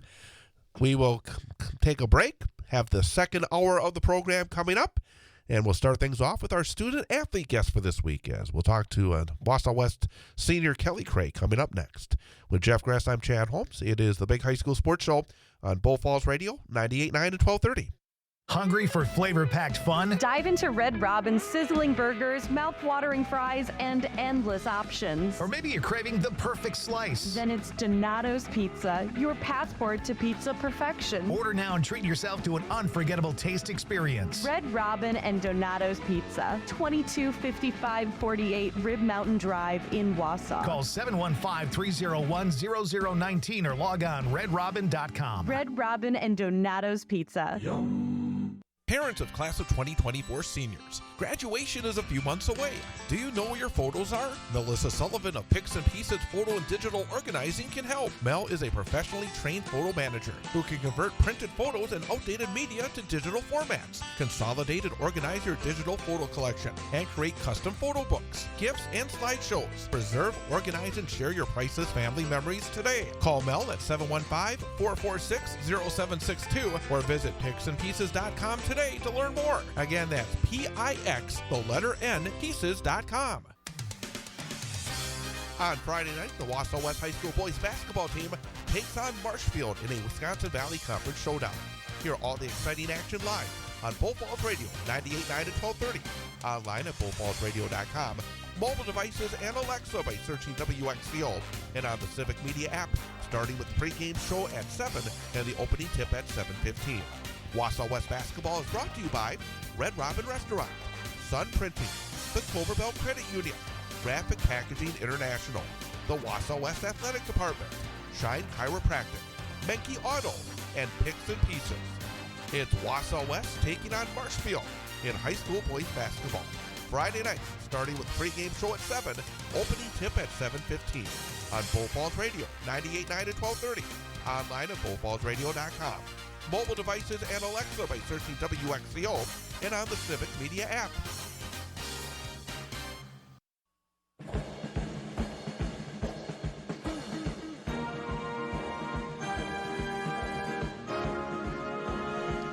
And welcome back. Big High School Sports Show on Bull Falls Radio, 98.9 and 1230.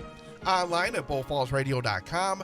Mobile devices and Alexa by searching WXCO, and on the Civic Media app. With Jeff Gress, I'm Chad Holmes, and very happy to welcome our student-athlete guest for this week from Wausau West High School senior Kelly Cray. Kelly, thank you for popping on over. Yeah, thanks for having me. A pretty good week against rivals, against DC Everest last Friday. You scored 27 points in the win over the Evergreens, and then last night came from behind and had 20 in the game against East. And I was just saying to you off the air, the thing that impressed me last night is in the first half, it was tough. It was like a little discombobulated to start, but you fought through it. And again, it's not always going to be easy. And I think maybe that could be the theme for the season so far. It has not been easy, but to find a way. Could you talk a little bit about last night, how frustrating I think the first half was, and then how fulfilling it is to be able to perform in the second half and help your team win?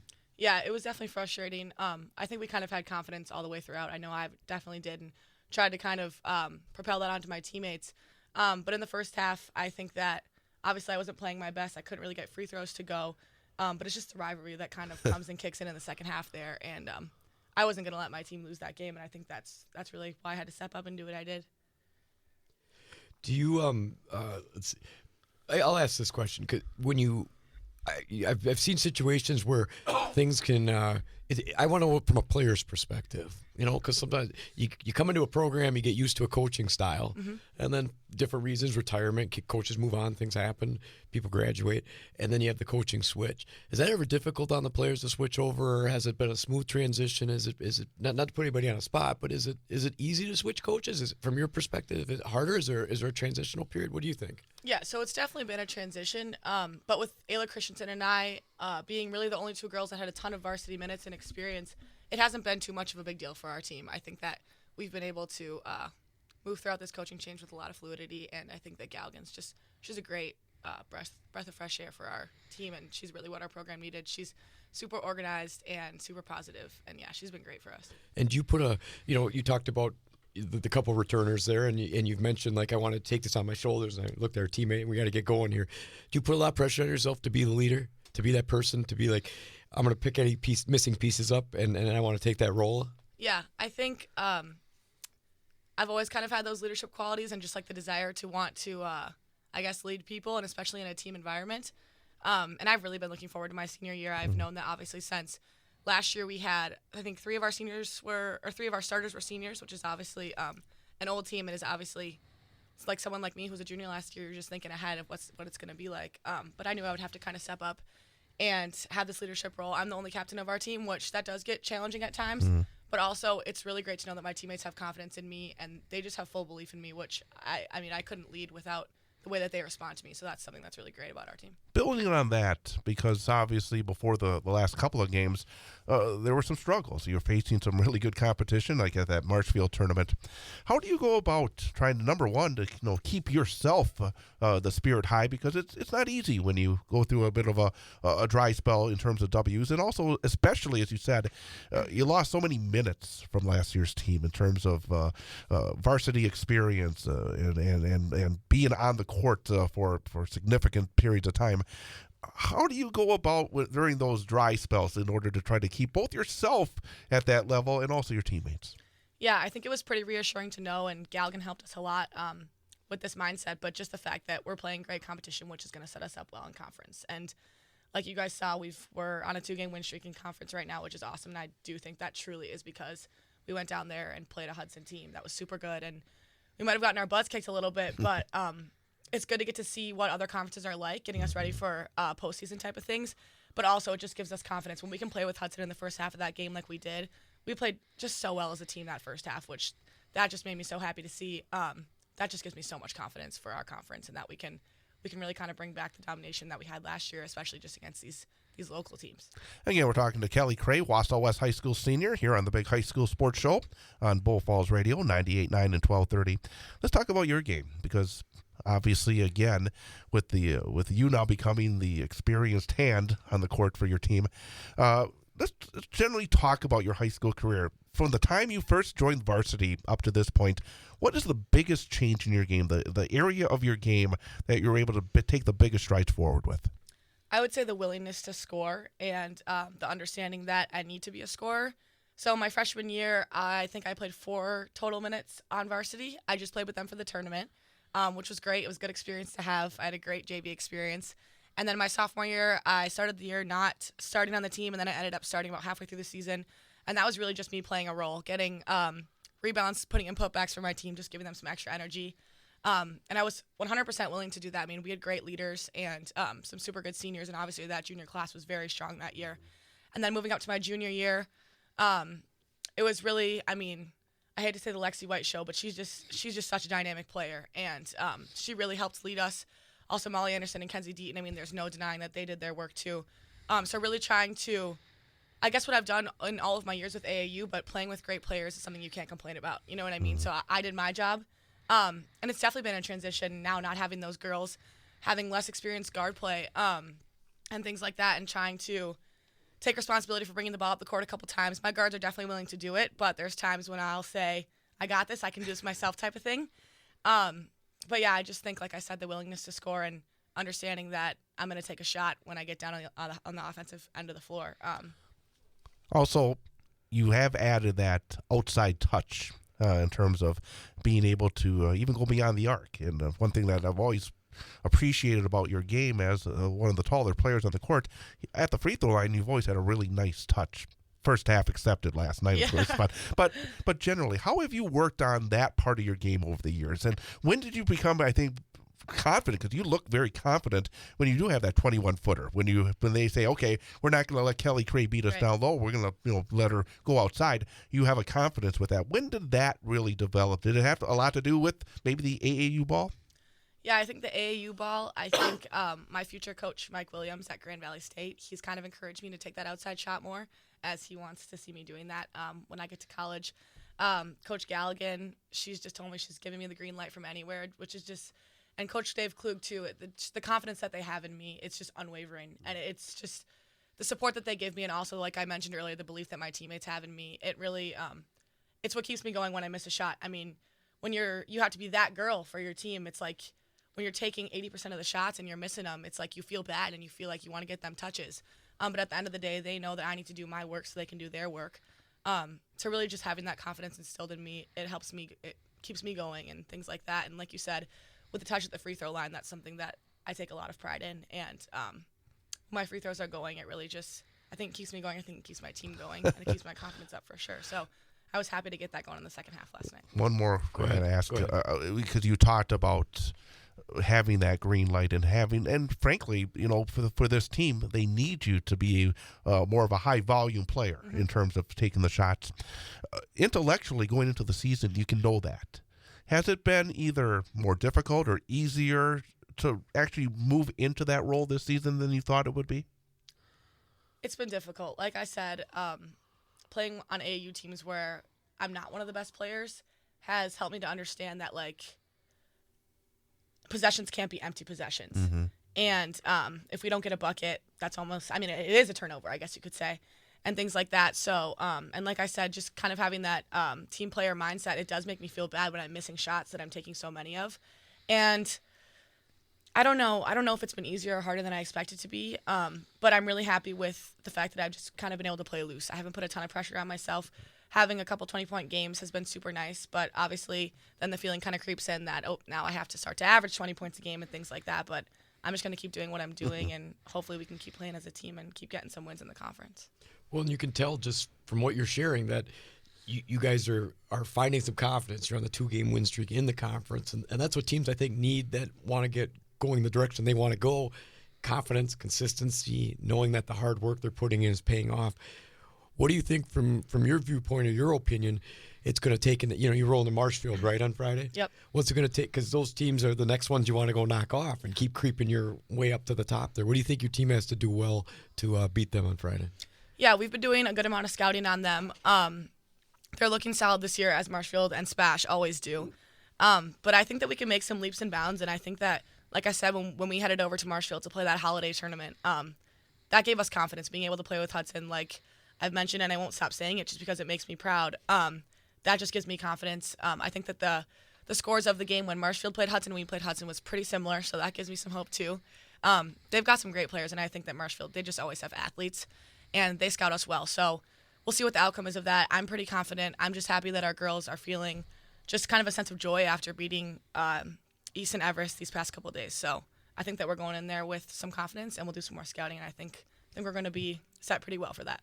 Is there ever a difficult transition when you go from AAU to your school balls? Because it's just different styles, and there's different makeups on those teams, and people have different roles. Is that easy, hard transition, or it makes you more diverse? What do you think about that? I think the game overall, the reffing is so different. In AAU, I'm really just a 5. That's my position. I'm a back to the basket type of player, just because I play with such incredible guards on my AAU team.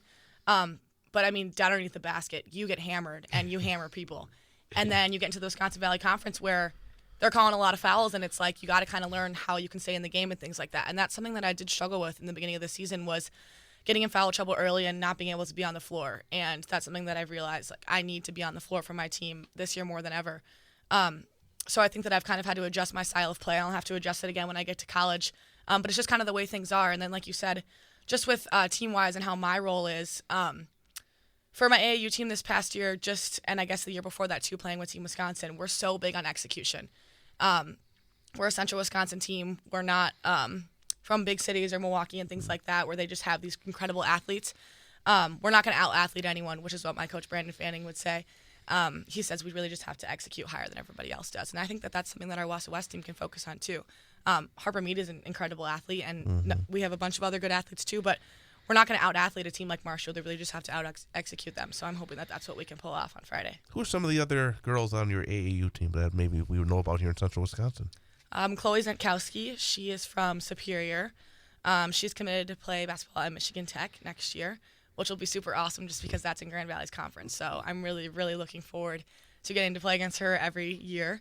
And then Mary Berg, she goes to Menominee. Her first game this season, she had 30 points. She had 10 3-pointers. She's going to play at Stout next year, so she's kind of staying home. Olivia Grotehouse, she plays at Hudson, so super fun to play her every year in the holiday tournament. She is going to Gustavus. Just so many great players. I mean, I can name everyone on my team, and they're all going to play college ball, and just like a great group of girls. I know we're talking about getting back together soon. It's so good to have those relationships. I kind of did bounce around AAU team-wise at the beginning of my career, but where I ended up with Team Wisconsin, it really just became like family, and Brandon Fanning has been the most incredible coach, and he's just given me so much confidence, and really he gave me the opportunity, and he propelled my dreams to be able to play in college, and I owe him a lot of credit for my game. You've said it a number of times here in this conversation about getting confidence, feeling confidence from others, whether it's coaches or teammates, whoever it may be. How I think people don't understand the importance that confidence has, whether it's shooting a free throw, whether it's taking care of the basketball. Could you, how do I put this, talk a little bit about maybe a time that you didn't have confidence and how it's different than the times you do have confidence? Yeah, I would say even just last night, since it's fresh in my mind, in the first half, I was getting tripped a little bit by the student section, which rightfully so. I wasn't having a great first half. And even going to the free throw line, it was like I didn't even want to get there anymore because I was just not confident with the way I was putting the ball up there. But in the second half, at halftime, I shot a couple, got them to fall a little bit, and then in the second half, I was confident. And then in my head, I'm like, get me to the line, get me these fouls, because I know I can do this for my team. So I think that that's just a primal example right there of I put them in and I get confidence, and then really I just hope not to be stopped at that point.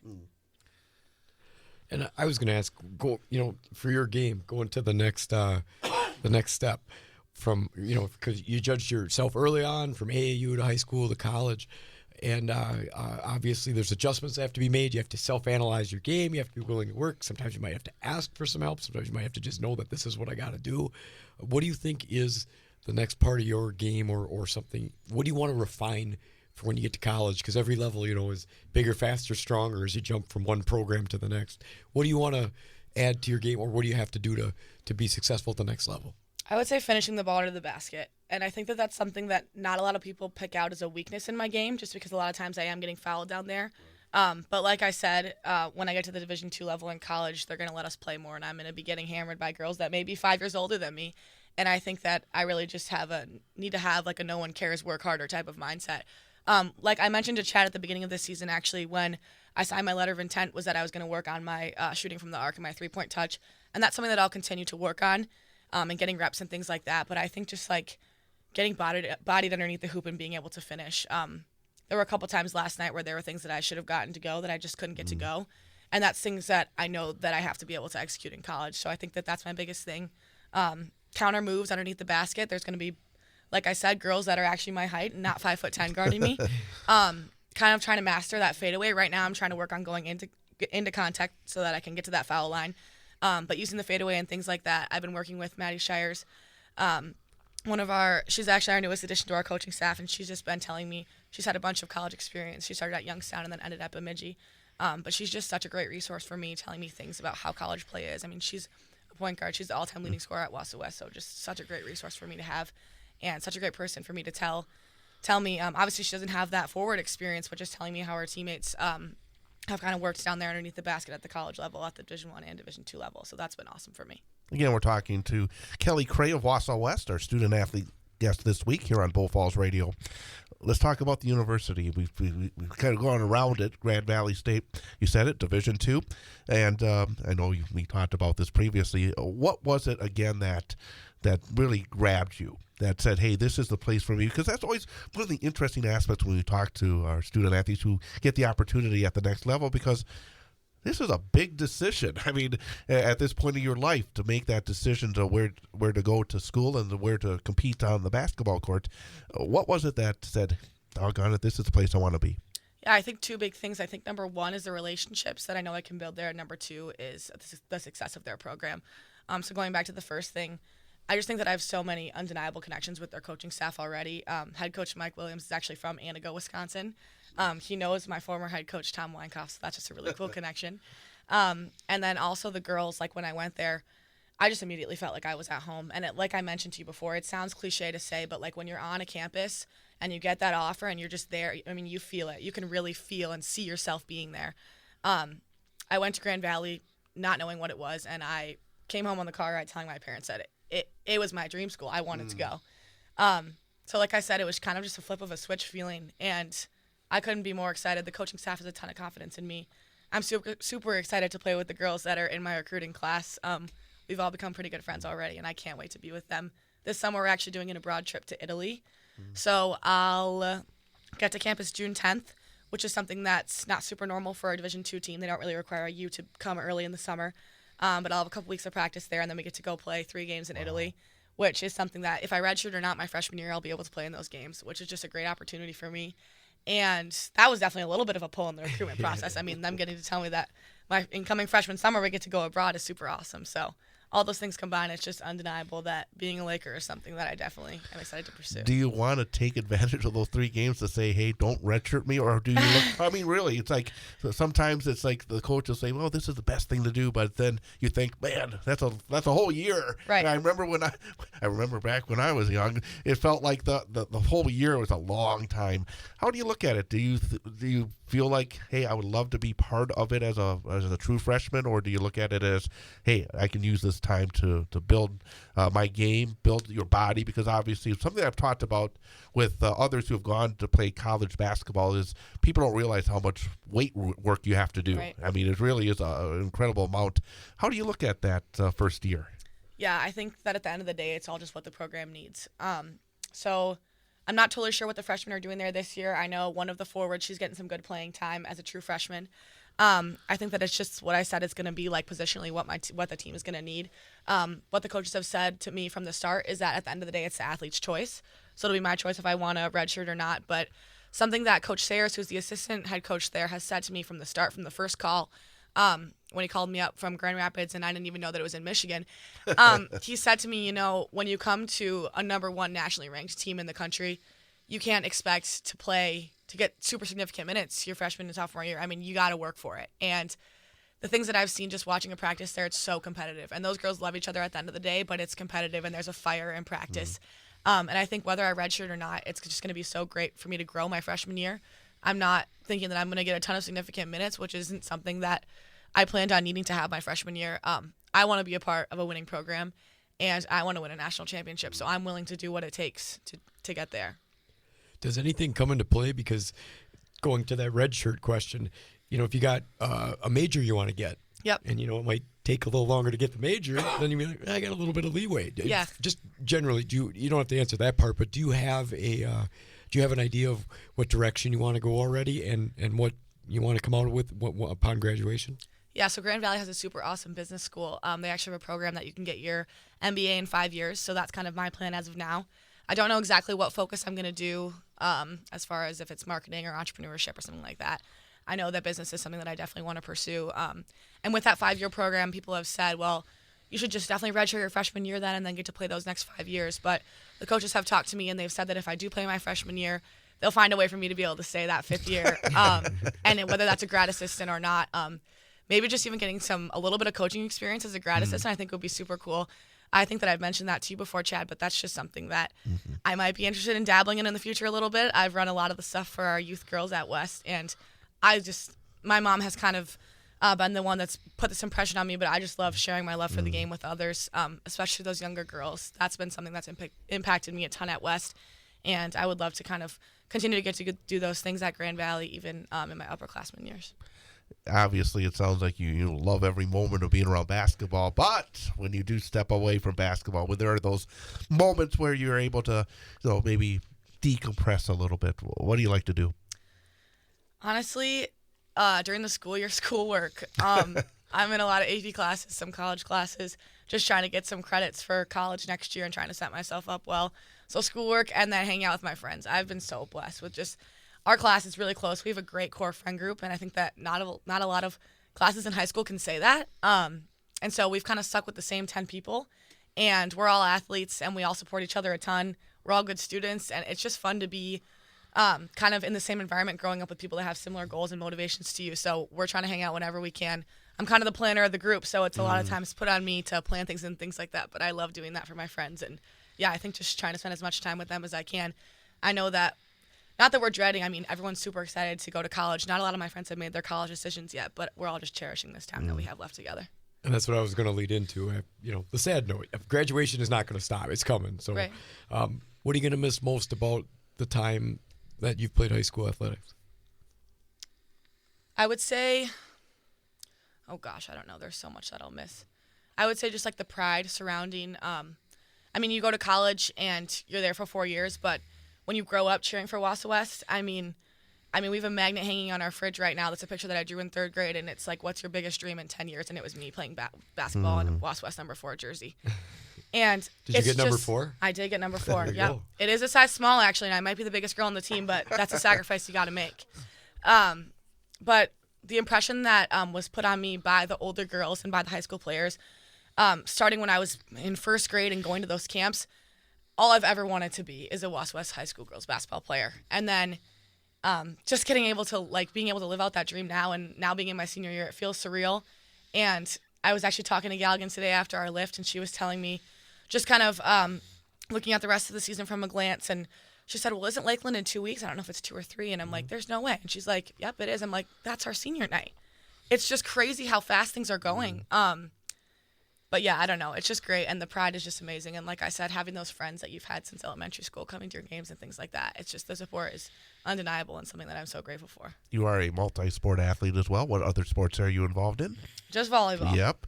And when you look at between volleyball and basketball, and probably more on the basketball side, who is the favorite rival? Who's the team that you like to play the most? That's a tough one. I need a second to think about that. I don't know. Volleyball's fun. I feel like this year, I grew into my coordination with volleyball a little bit more, and I realized that since it's a non-contact sport, it really gives me the opportunity to be an athlete. And hitting those quicks and things like that, and being able to slam the ball down on the ground and getting blocks, I'm like, okay, I can jump a little bit. Like when I'm not getting hammered by someone underneath the basket, I can jump a little bit. So that was something that was super fun for me. Being able to get on those conference boards in volleyball was something that honestly I didn't think was kind of in the plan for me, and it ended up being. And we had a new coach this year for volleyball too, so that's been another big adjustment. My senior year, I've had 2 new head coaches, which is something that I don't think a lot of athletes get to experience in high school. But Jess Hugenvik was great. She gave me a ton of confidence. She gave me great coaching.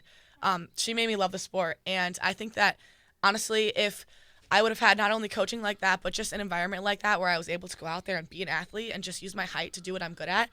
I think if I would have had that from a younger age, I think it might have been a little closer of a race between basketball and volleyball. I mean, basketball will always be my first love, and there's no denying that. But I loved volleyball this year, and it was really fun to, like I said, just get to go out there, be an athlete, and play in such a team environment. I think volleyball is such a team sport, and it's so fun to get hyped up for your teammates. Oh, very cool. And there is an energy at a volleyball match that is pretty unique to all sports. I mean, it really is, isn't it? Yeah, I think it's cool.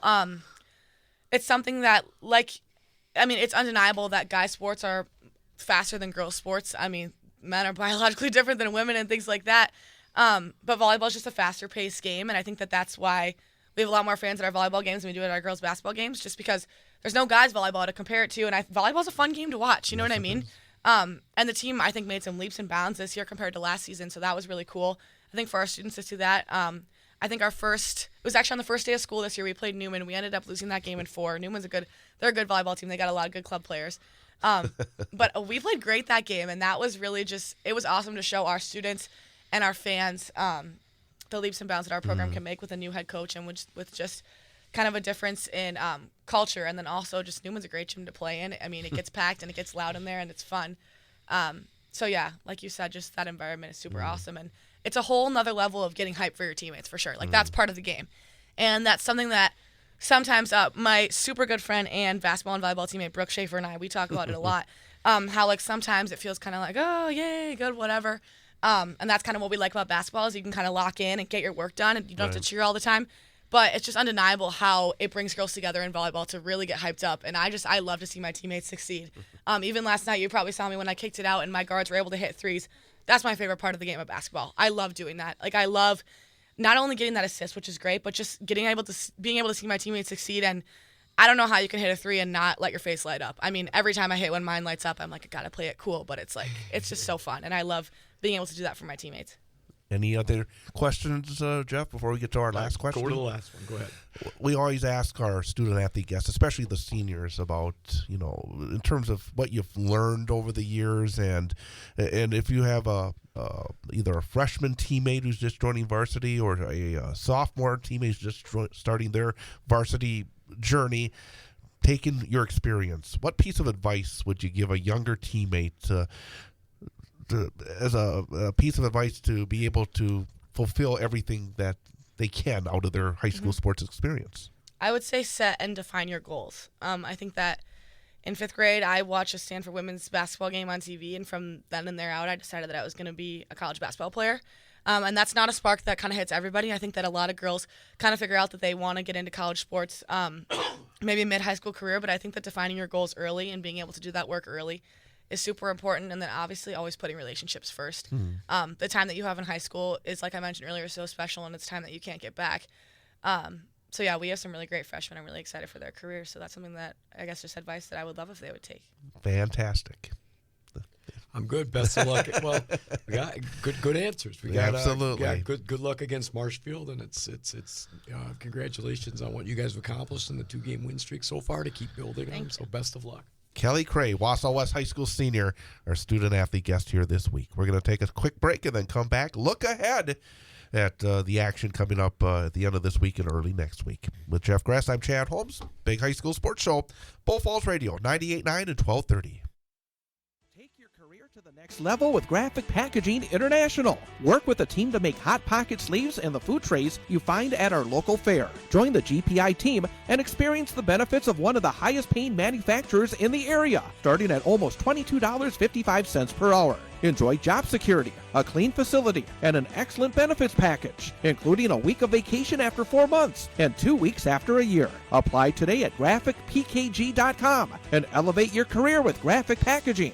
If you're looking for your next ride, check out Mankey GMC in Schofield. Formerly Fred Miller Automotive, Mankey GMC serves Schofield, Wausau, Marshfield, and Stevens Point with a huge selection of new and pre-owned vehicles. Explore a range of top-notch SUVs like Acadia, Terrain, and Yukon, or choose from the rugged Sierra truck lineup, or even a certified pre-owned vehicle. No matter your dream vehicle awaits at Mankey GMC, 448 Grand Avenue in Schofield, and online at MankeyAuto.com. Mankey GMC in Schofield, where your journey begins. On Thursday night, the Newman Catholic High School girls basketball team plays host to undefeated Assumption.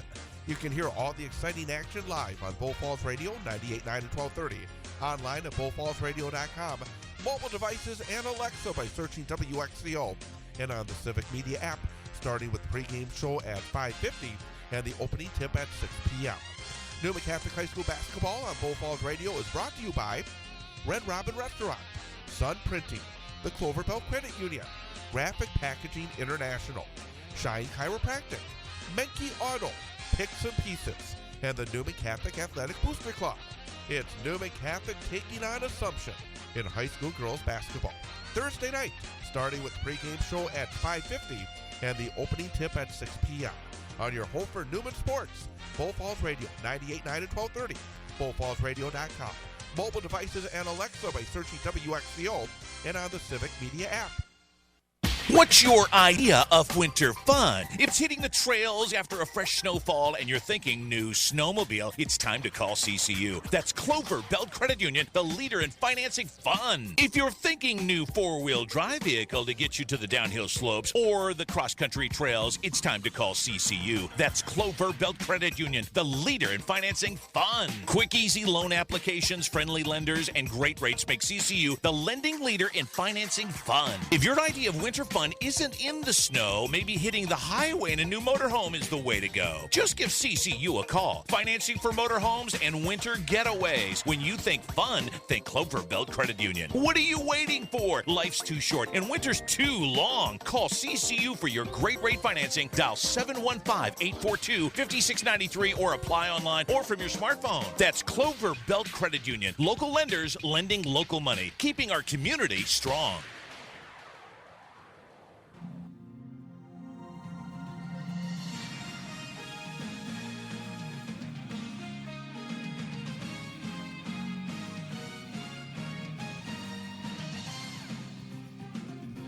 And welcome back. Big High School Sports Show on Bull Falls Radio, 98.9 to 1230.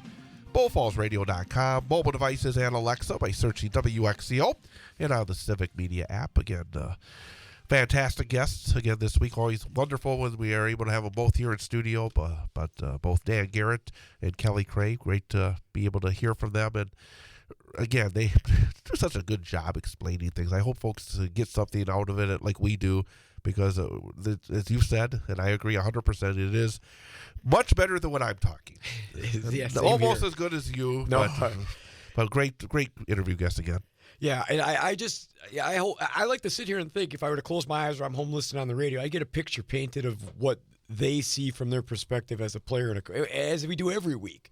And so I just love the information because, it shows the pride, it shows the blood, sweat, and tears, so to speak, of how important things are. And I hope that at the end of the day, those conversations lead to people getting out there and supporting these teams. And people are showing up when they might not show up to something because there's valuable stuff being said by the player and coach guests. I may have been wrong. The best part of the show is when Jeff Gress talks hockey. Yeah. So let's talk Hold on. Give me about an hour and I'm going to flip to my hockey notes. There you go. Wisconsin Valley Conference in hockey. You got Stevens Point, the number one ranked team in the state right now. They're 11-0-1 overall, 6-0 in the conference. Wausau West is second at 4-1 in the conference. Warriors have struggled in their non-conference games this season. They're now 7-8 overall. You got Rapids at 3-3 in the conference. 2 of the losses to Stevens Point, 10-3 overall. DC Everest, Marshfield, and East Merrill United all 1-4 in the conference. And it's interesting when you look at West and Rapids because you got West 4-1, Rapids 3-3, West 7-8. Rapids 10-3. They're in the same bracket.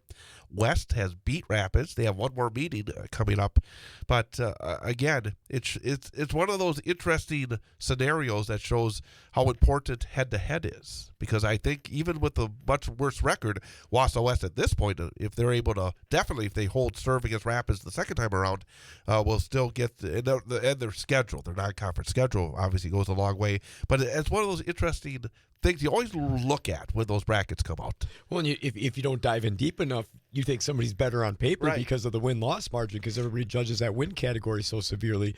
Whereas that's why it becomes an important play where they're playing the tough non-conference schedule and still, holding there. Definitely, obviously, a second win on Rapids totally solidifies that. Yeah, Stevens Point beat Rapids in a big one in the conference last Thursday, 7-4 to stay undefeated. Rapids actually led 3-1 early in the second period, but Spash was able to turn it around. And as I said, Spash, number one ranked team in the state, and in a good position. They do have to come to the Marathon Park Ice Arena to face West. West, if they are able to win out, would get a share of the conference championship. DC Everest, a couple of good non-conference wins in the past week. Evergreens beat Pacelli Thursday, 8-1. Last night, went up north to a Rhinelander, 4-3. Saturday, had a game with the Warriors. They faced another very tough opponent, Hudson, perennial power, and Hudson scored 17 seconds into the game, stayed that way for a long time, and then a power play goal in the third gave Hudson a 2-0 win over Wausau West.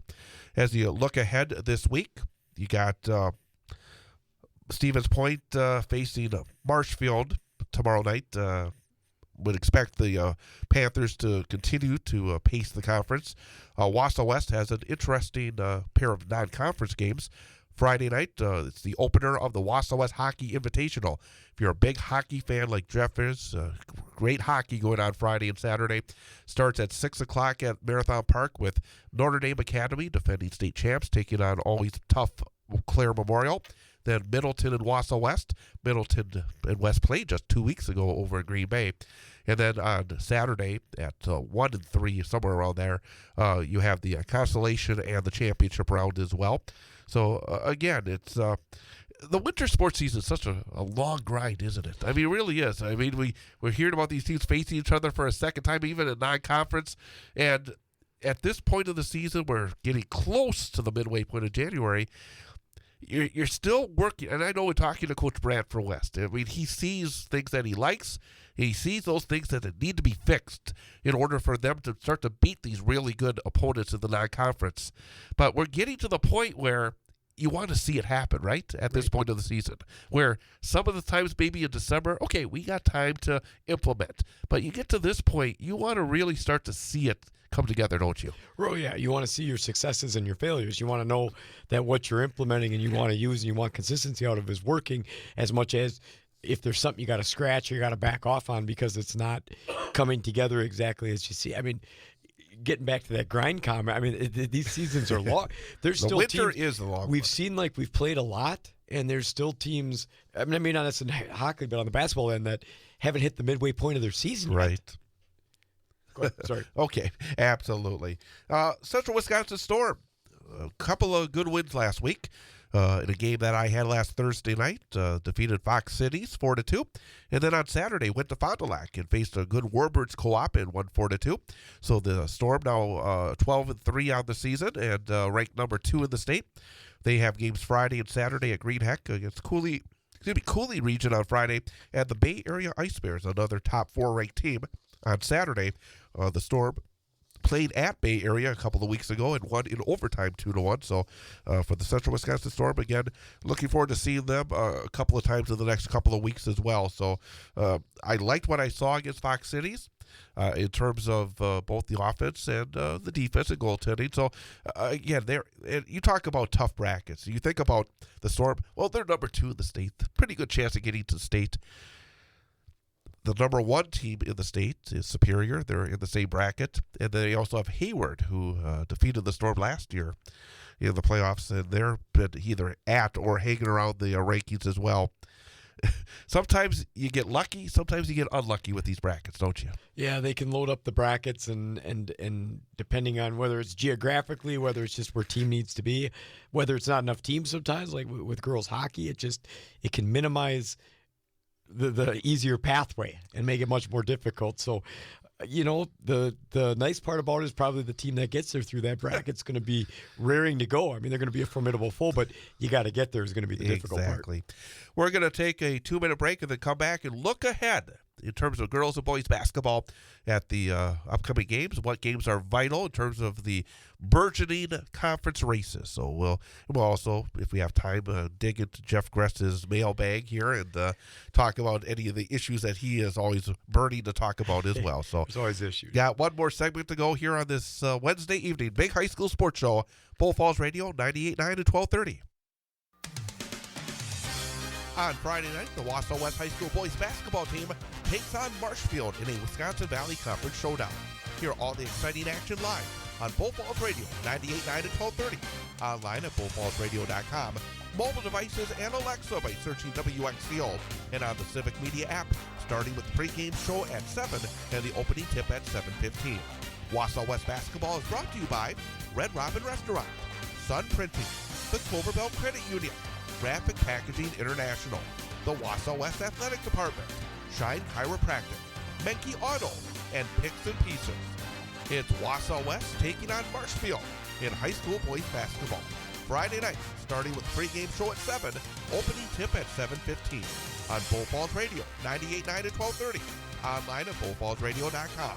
Mobile devices and Alexa by searching WXCO and on the Civic Media app. We are the NFHS. That stands for the National Federation of State High School Associations. But really, what we stand for, together with the WIAA, are the 178,000 high school sports students in Wisconsin. And so we stand. We stand for the runners, soccer and basketball players. We stand for their coaches, administrators, and officials. We stand for the swimmers, football players, and wrestlers. We stand for the golfers, softball and volleyball players. we stand as the national leader and advocate for high school athletics and all who participate in them and make them possible. Because it is our purpose to ensure that high school students get to play, perform, and compete together. To learn more about who we are and what we stand for, visit nfhs.org.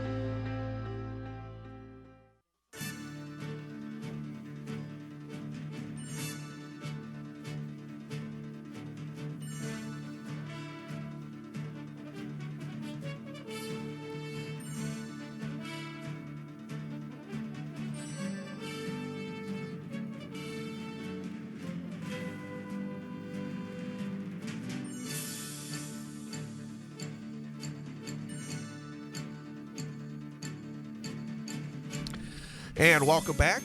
Big High School Sports Show on Bull Falls Radio, 98.9 to 1230. With Jeff Gress, I'm Chad Holmes, and let's look ahead. Obviously, we lost a few games last night, especially that smash Marshfield, both on the girls and the boys side. But looking at girls basketball, let's start with the Valley over the next week. The conference games will be Friday, and then there's a lot of non-conference games, which are interesting as well early next week. But Rapids is, I think, a surprising 3-1 in the conference. They have not shown the ability yet to make me a believer in the non-conference. Stevens Point goes to Rapids Friday night.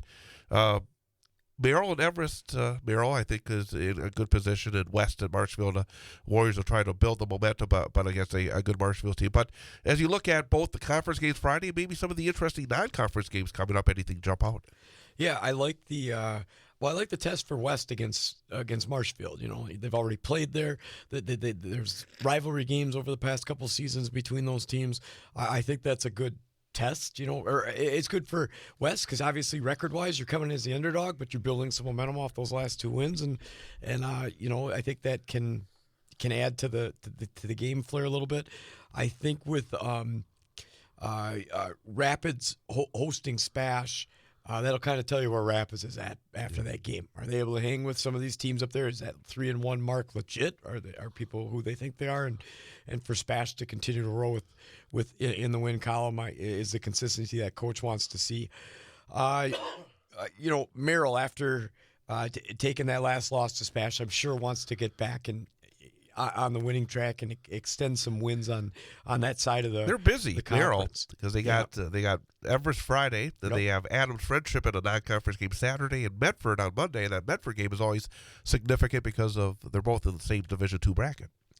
Right, exactly. So I think Merrill, a couple big games coming up.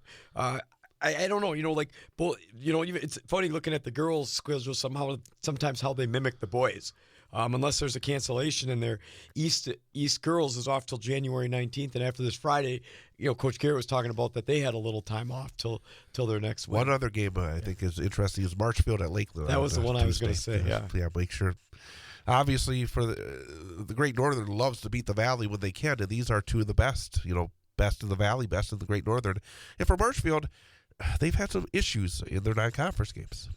Right, and I think so. I think that's a good test to say, hey, we want to, you know, and I don't know if you want to say issue, but in terms of meaning it like a scoring issue. Yeah. There's been some bigger discrepancies for sitting at one of the top Valley teams.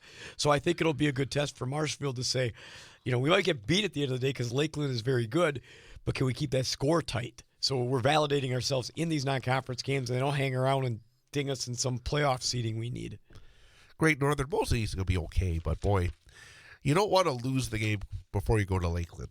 And that's what happened last night. A 1-point loss to Rhinelander, and now Mosinee goes to Lakeland. The good news is they will be done with Lakeland early because it'll be the second meeting, but at the same time, they're still doing fine. They're going to be fine. But you just, as a coach, you don't want to lose multiple games in a row, even two. Right, and it's one of those you look at, you know, great chance to be the spoiler for Lakeland and possibly set things afire a little bit in the conference, but at the same time a very difficult task, if near to impossible, just because of how you played the first time. So a couple losses for Mosinee girls, you know, you got to decide, I guess, if Lakeland is that much of an uphill battle, what's going to be your marker to find the success that even though we lost, we built into something for the next game. At the end of the day, though, I think come around playoff, they're still going to be a dangerous team. They run and get up on the floor. They have good ball, from what I've seen, and this is just through highlights. You can tell that they have good ball distribution. They know how to move the ball around and find different girls in scoring spots. So I at the end of the day, playoffs roll around. They're going to be in the thick of things in 2 and 3 in this conference, and look to knock off a couple teams in the playoffs. Marywood South, if you're a fan of conference games, you enjoy these because no crossovers. It's just all conference games on Thursday and then next Tuesday. And in there as well on Friday, Assumption has Aquinas, which is an interesting non-conference game. But as you look at these conference games, anything jump out? Well, I think it's the second time you face a team. Like for Newman, take Newman for example. You're always trying to get that young squad more competitive and more consistent in terms of cutting down on turnovers, execution, things like that. And so as a coach, you get to validate your growth and judge your growth. So although Assumption is going to be a very difficult team to knock off, you want to get some growth built into the next game you play. Other than that, I don't see not a lot of big games. Auburndale Stratford is 2 and 3 in that conference. It's not going to make much determination in the records because there's a big, you got the top 2 teams undefeated, the middle of the pack 500, and the other 2 teams scrapping out.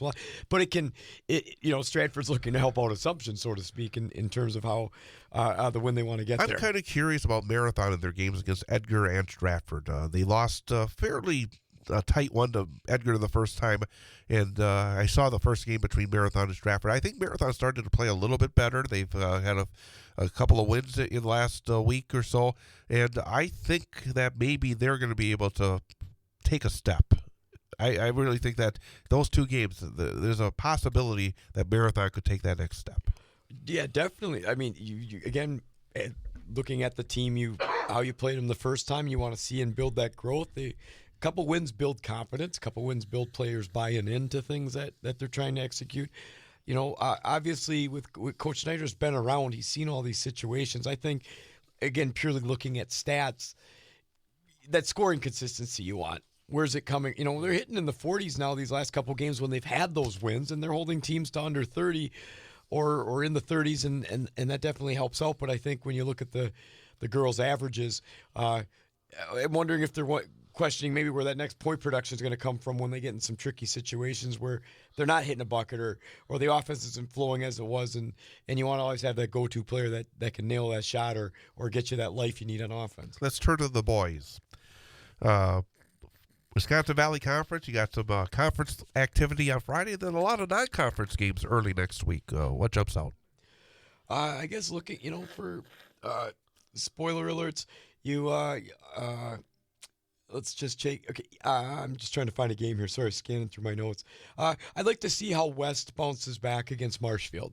Obviously they had some struggles. They got a little lineup shakeup that makes a difference in how maybe games start off or what you're able to do. So I think the West at Marshfield's a big one, seeing if they can help the cause. I think you're always looking at if anybody can get a hold of Spash. I've seen Rapids play, and just with Spash's consistency in some of these scores, both in their conference and their non-conference schedule, I don't see that happening. So I would think at the end of the day, Spash is there, but at the top with that undefeated mark, Everson Merrill I think is another one because there's 2 teams just looking for consistency within their conference play, and I think that's a matchup that holds some interest even though it's 5 and 6. I think it's something that matters to those 2 teams to kind of keep jockeying for position and get the W's that ultimately end up and help you in the playoffs. And even those non-conference games, I think that Merrill-Medford game, again, teams in Division II. And so in some cases, those games mean as much as a conference game against a D1 opponent for Merrill. Yeah, exactly. And even take Medford, because some of the score, Medford's a hard team to read yet. Yeah, Tanner Robbie seems to have picked it up a little bit. Yeah, he had a 30-point game I saw last week in a Medford win. They were struggling a bit. It looks like they're starting to play a little bit better. That's what I'm kind of, that's the, I don't, obviously we want to stay in Central Wisconsin as much as we can, but I want to see if Medford can get some, because they're well coached. They've had some great players, and their program is good. And I think Arabi's up around 24-point average right now. So I just think that there's something to be said to see if they can hit that mark. Because, again, what are you trying to build on? You don't necessarily want to peak, but any role where you can get your team to play fairly balanced and find a rhythm at this point in the season. You don't want to do it too early. You can do it a little later at times, and it's kind of neat to see when those steam starts hitting it. And this might be, Medford's time to do that.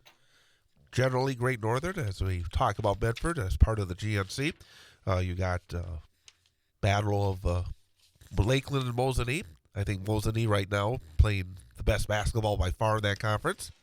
Lakeland's only loss was a pretty significant one to Rhinelander a week ago. Rhinelander travels to Medford. So again, when the schedule lands with those four schools facing each other, those are two really good games. Yeah, I think it's a chance for Mosinee to create some more separation up at the top of that conference. I hate sounding like this, but to say, with Lakeland, I know a couple of those, in that 4-1 mark, a couple of those have come against some of those teams that don't have any wins at the bottom of the conference yet. So that plays in. It's fair to say. Yeah, so I guess are you what you are? It's nice to have the wins. You can validate what you're doing with your players, but you got to realize the disparity in competition sometimes, which can make those wins or losses happen. For Rhinelander, Medford's, nobody wants to say must win, but to keep pace at the top of that conference, you don't want to go and take that one. You're sitting in a good spot. So I think Mosinee is going to take Lakeland. I think Rhinelander and Medford going to be a dogfight. Two teams that know each other, two teams that are coached well, and they've shown some good play in the teams they've played against this year. Combining GNC and Merriwood South, quite a non-conference game on Monday. Marathon and going to Mosinee. Yeah, when people want to broadcast a war and player, things of different things from Warren, the big guy, to the guard play on Mosinee, to the consistency of Marathon to Mosinee. Those have been some wars over the years, and I think right now they have some very good athletes and basketball players on both those teams. Marathon is 12-0, and Mosinee overall is 11-1. I think that's going to be a fun one. Monday night games, I don't know. Sometimes coming off the weekends depends. Like I went to the school I coached at, you couldn't always have practice on Sundays. Right. And so sometimes that made it a little bit tougher to come into a Monday night game. So I'm assuming, it's just different with the weekend practice in there if you have that for the preparation. But nonetheless, a big non-conference game, one that's going to be fun for the fans and a good testing ground for both those teams outside their conference. Anything else about the Merriwood South jump out? Limited conference games. You got Edgar and Marathon Friday, Assumption at Newman Catholic. And then another Monday game, which is interesting, is the Northeast Wisconsin Christian Homeschool taking on the Edgar Wildcats. That was exactly where I went. I looked in the middle of my notes, and that's there. And I'm like, I got to go home and look up where that school is. I just wanted to. Northeast Wisconsin. Well, you know what I mean, though, like exactly where it is, what it's about, because Stratford played them, too, earlier in the year. So, Nothing too big. I'm looking forward to maybe a couple of crossovers that are later in the week in the north where the Rib Lake starts getting a handful of, they'll play Auburndale and they'll get a handful of those. But I think one of the ones on Friday to start off with before Marathon travels over to Mosinee on Monday is Edgar. Edgar over the year, again, the cities are close down Highway 29. The Edgar always, no matter how high or low those teams are in terms of players' abilities or how the success rate that the teams are having, it just seems to be a war. And Edgar, over the years, seems to play Marathon tough, even though Marathon might be the better team on paper or, just looks like they flow a little bit better. And so I'm interested to see if Edgar can play spoiler. And for Marathon, you don't want that. You don't want to, because Auburndale's hanging right around there at 7-1. You can't afford to lose one right now. Exactly. And got about 2 minutes to go. Anything on your sheet of interesting topics to discuss? You get to answer first, though. Okay, conference teams, better to have an even number like the Merriwood does, where you don't have those buys built in then, or an odd number like the Valley does, where you got to buy. Better. I don't mind. Which one's better? I don't mind having the opportunity to have conference buys and have non-conference games and have breaks during the season. So I would say I would go with the odd number. I'm in agreement. I like the odd number, even though I was always in the mirror where it was even. I'm good on the odd number because it gives you a chance to throw a game in there that, as a coach, you want to pick, or like somebody you want to see from a different part, or your coach. You have a buddy that coaches at that school. You can. I mean, it is. Just look at the Valley here. These non-conference games on Monday and Tuesday. West at Chippewa Falls, Spash at Appleton East, Everest at Hortonville, Merrill at Medford, Antigo at Wisconsin Rapids. I mean, it's interesting. I like these that are outside a tournament format as well. And I was going to take the other road where I'm thinking I can get another team in our playoff seeding, whether it's in our regional or sectional. I can get the team in that area because, getting that win is one more big thing and one more big deal. So I think it's a big deal to have the opportunity, especially if you're some of those Valley teams, because the hardest thing is getting the upper level on teams coming out of Fox Valley or over deep into Eau Claire and things like that. I think I'm out of time. This stuffiness is getting to me, so I think we're going to end it perfectly here 2 hours in. Thanks to Dan Garrett. Thanks to Kelly Cray. Thanks to Jeff Gress. Appreciate you taking me along for the ride. Wausau East biggest fan. I'm big fans of anybody. I got family, so I have to say that's okay. Thanks to Ian Welsh, our engineer. We'll be back next week. Big High School Sports Show, Bull Falls Radio 98.9. WXCO 1230 AM, W255DN Wausau, streaming at bullfallsradio.com.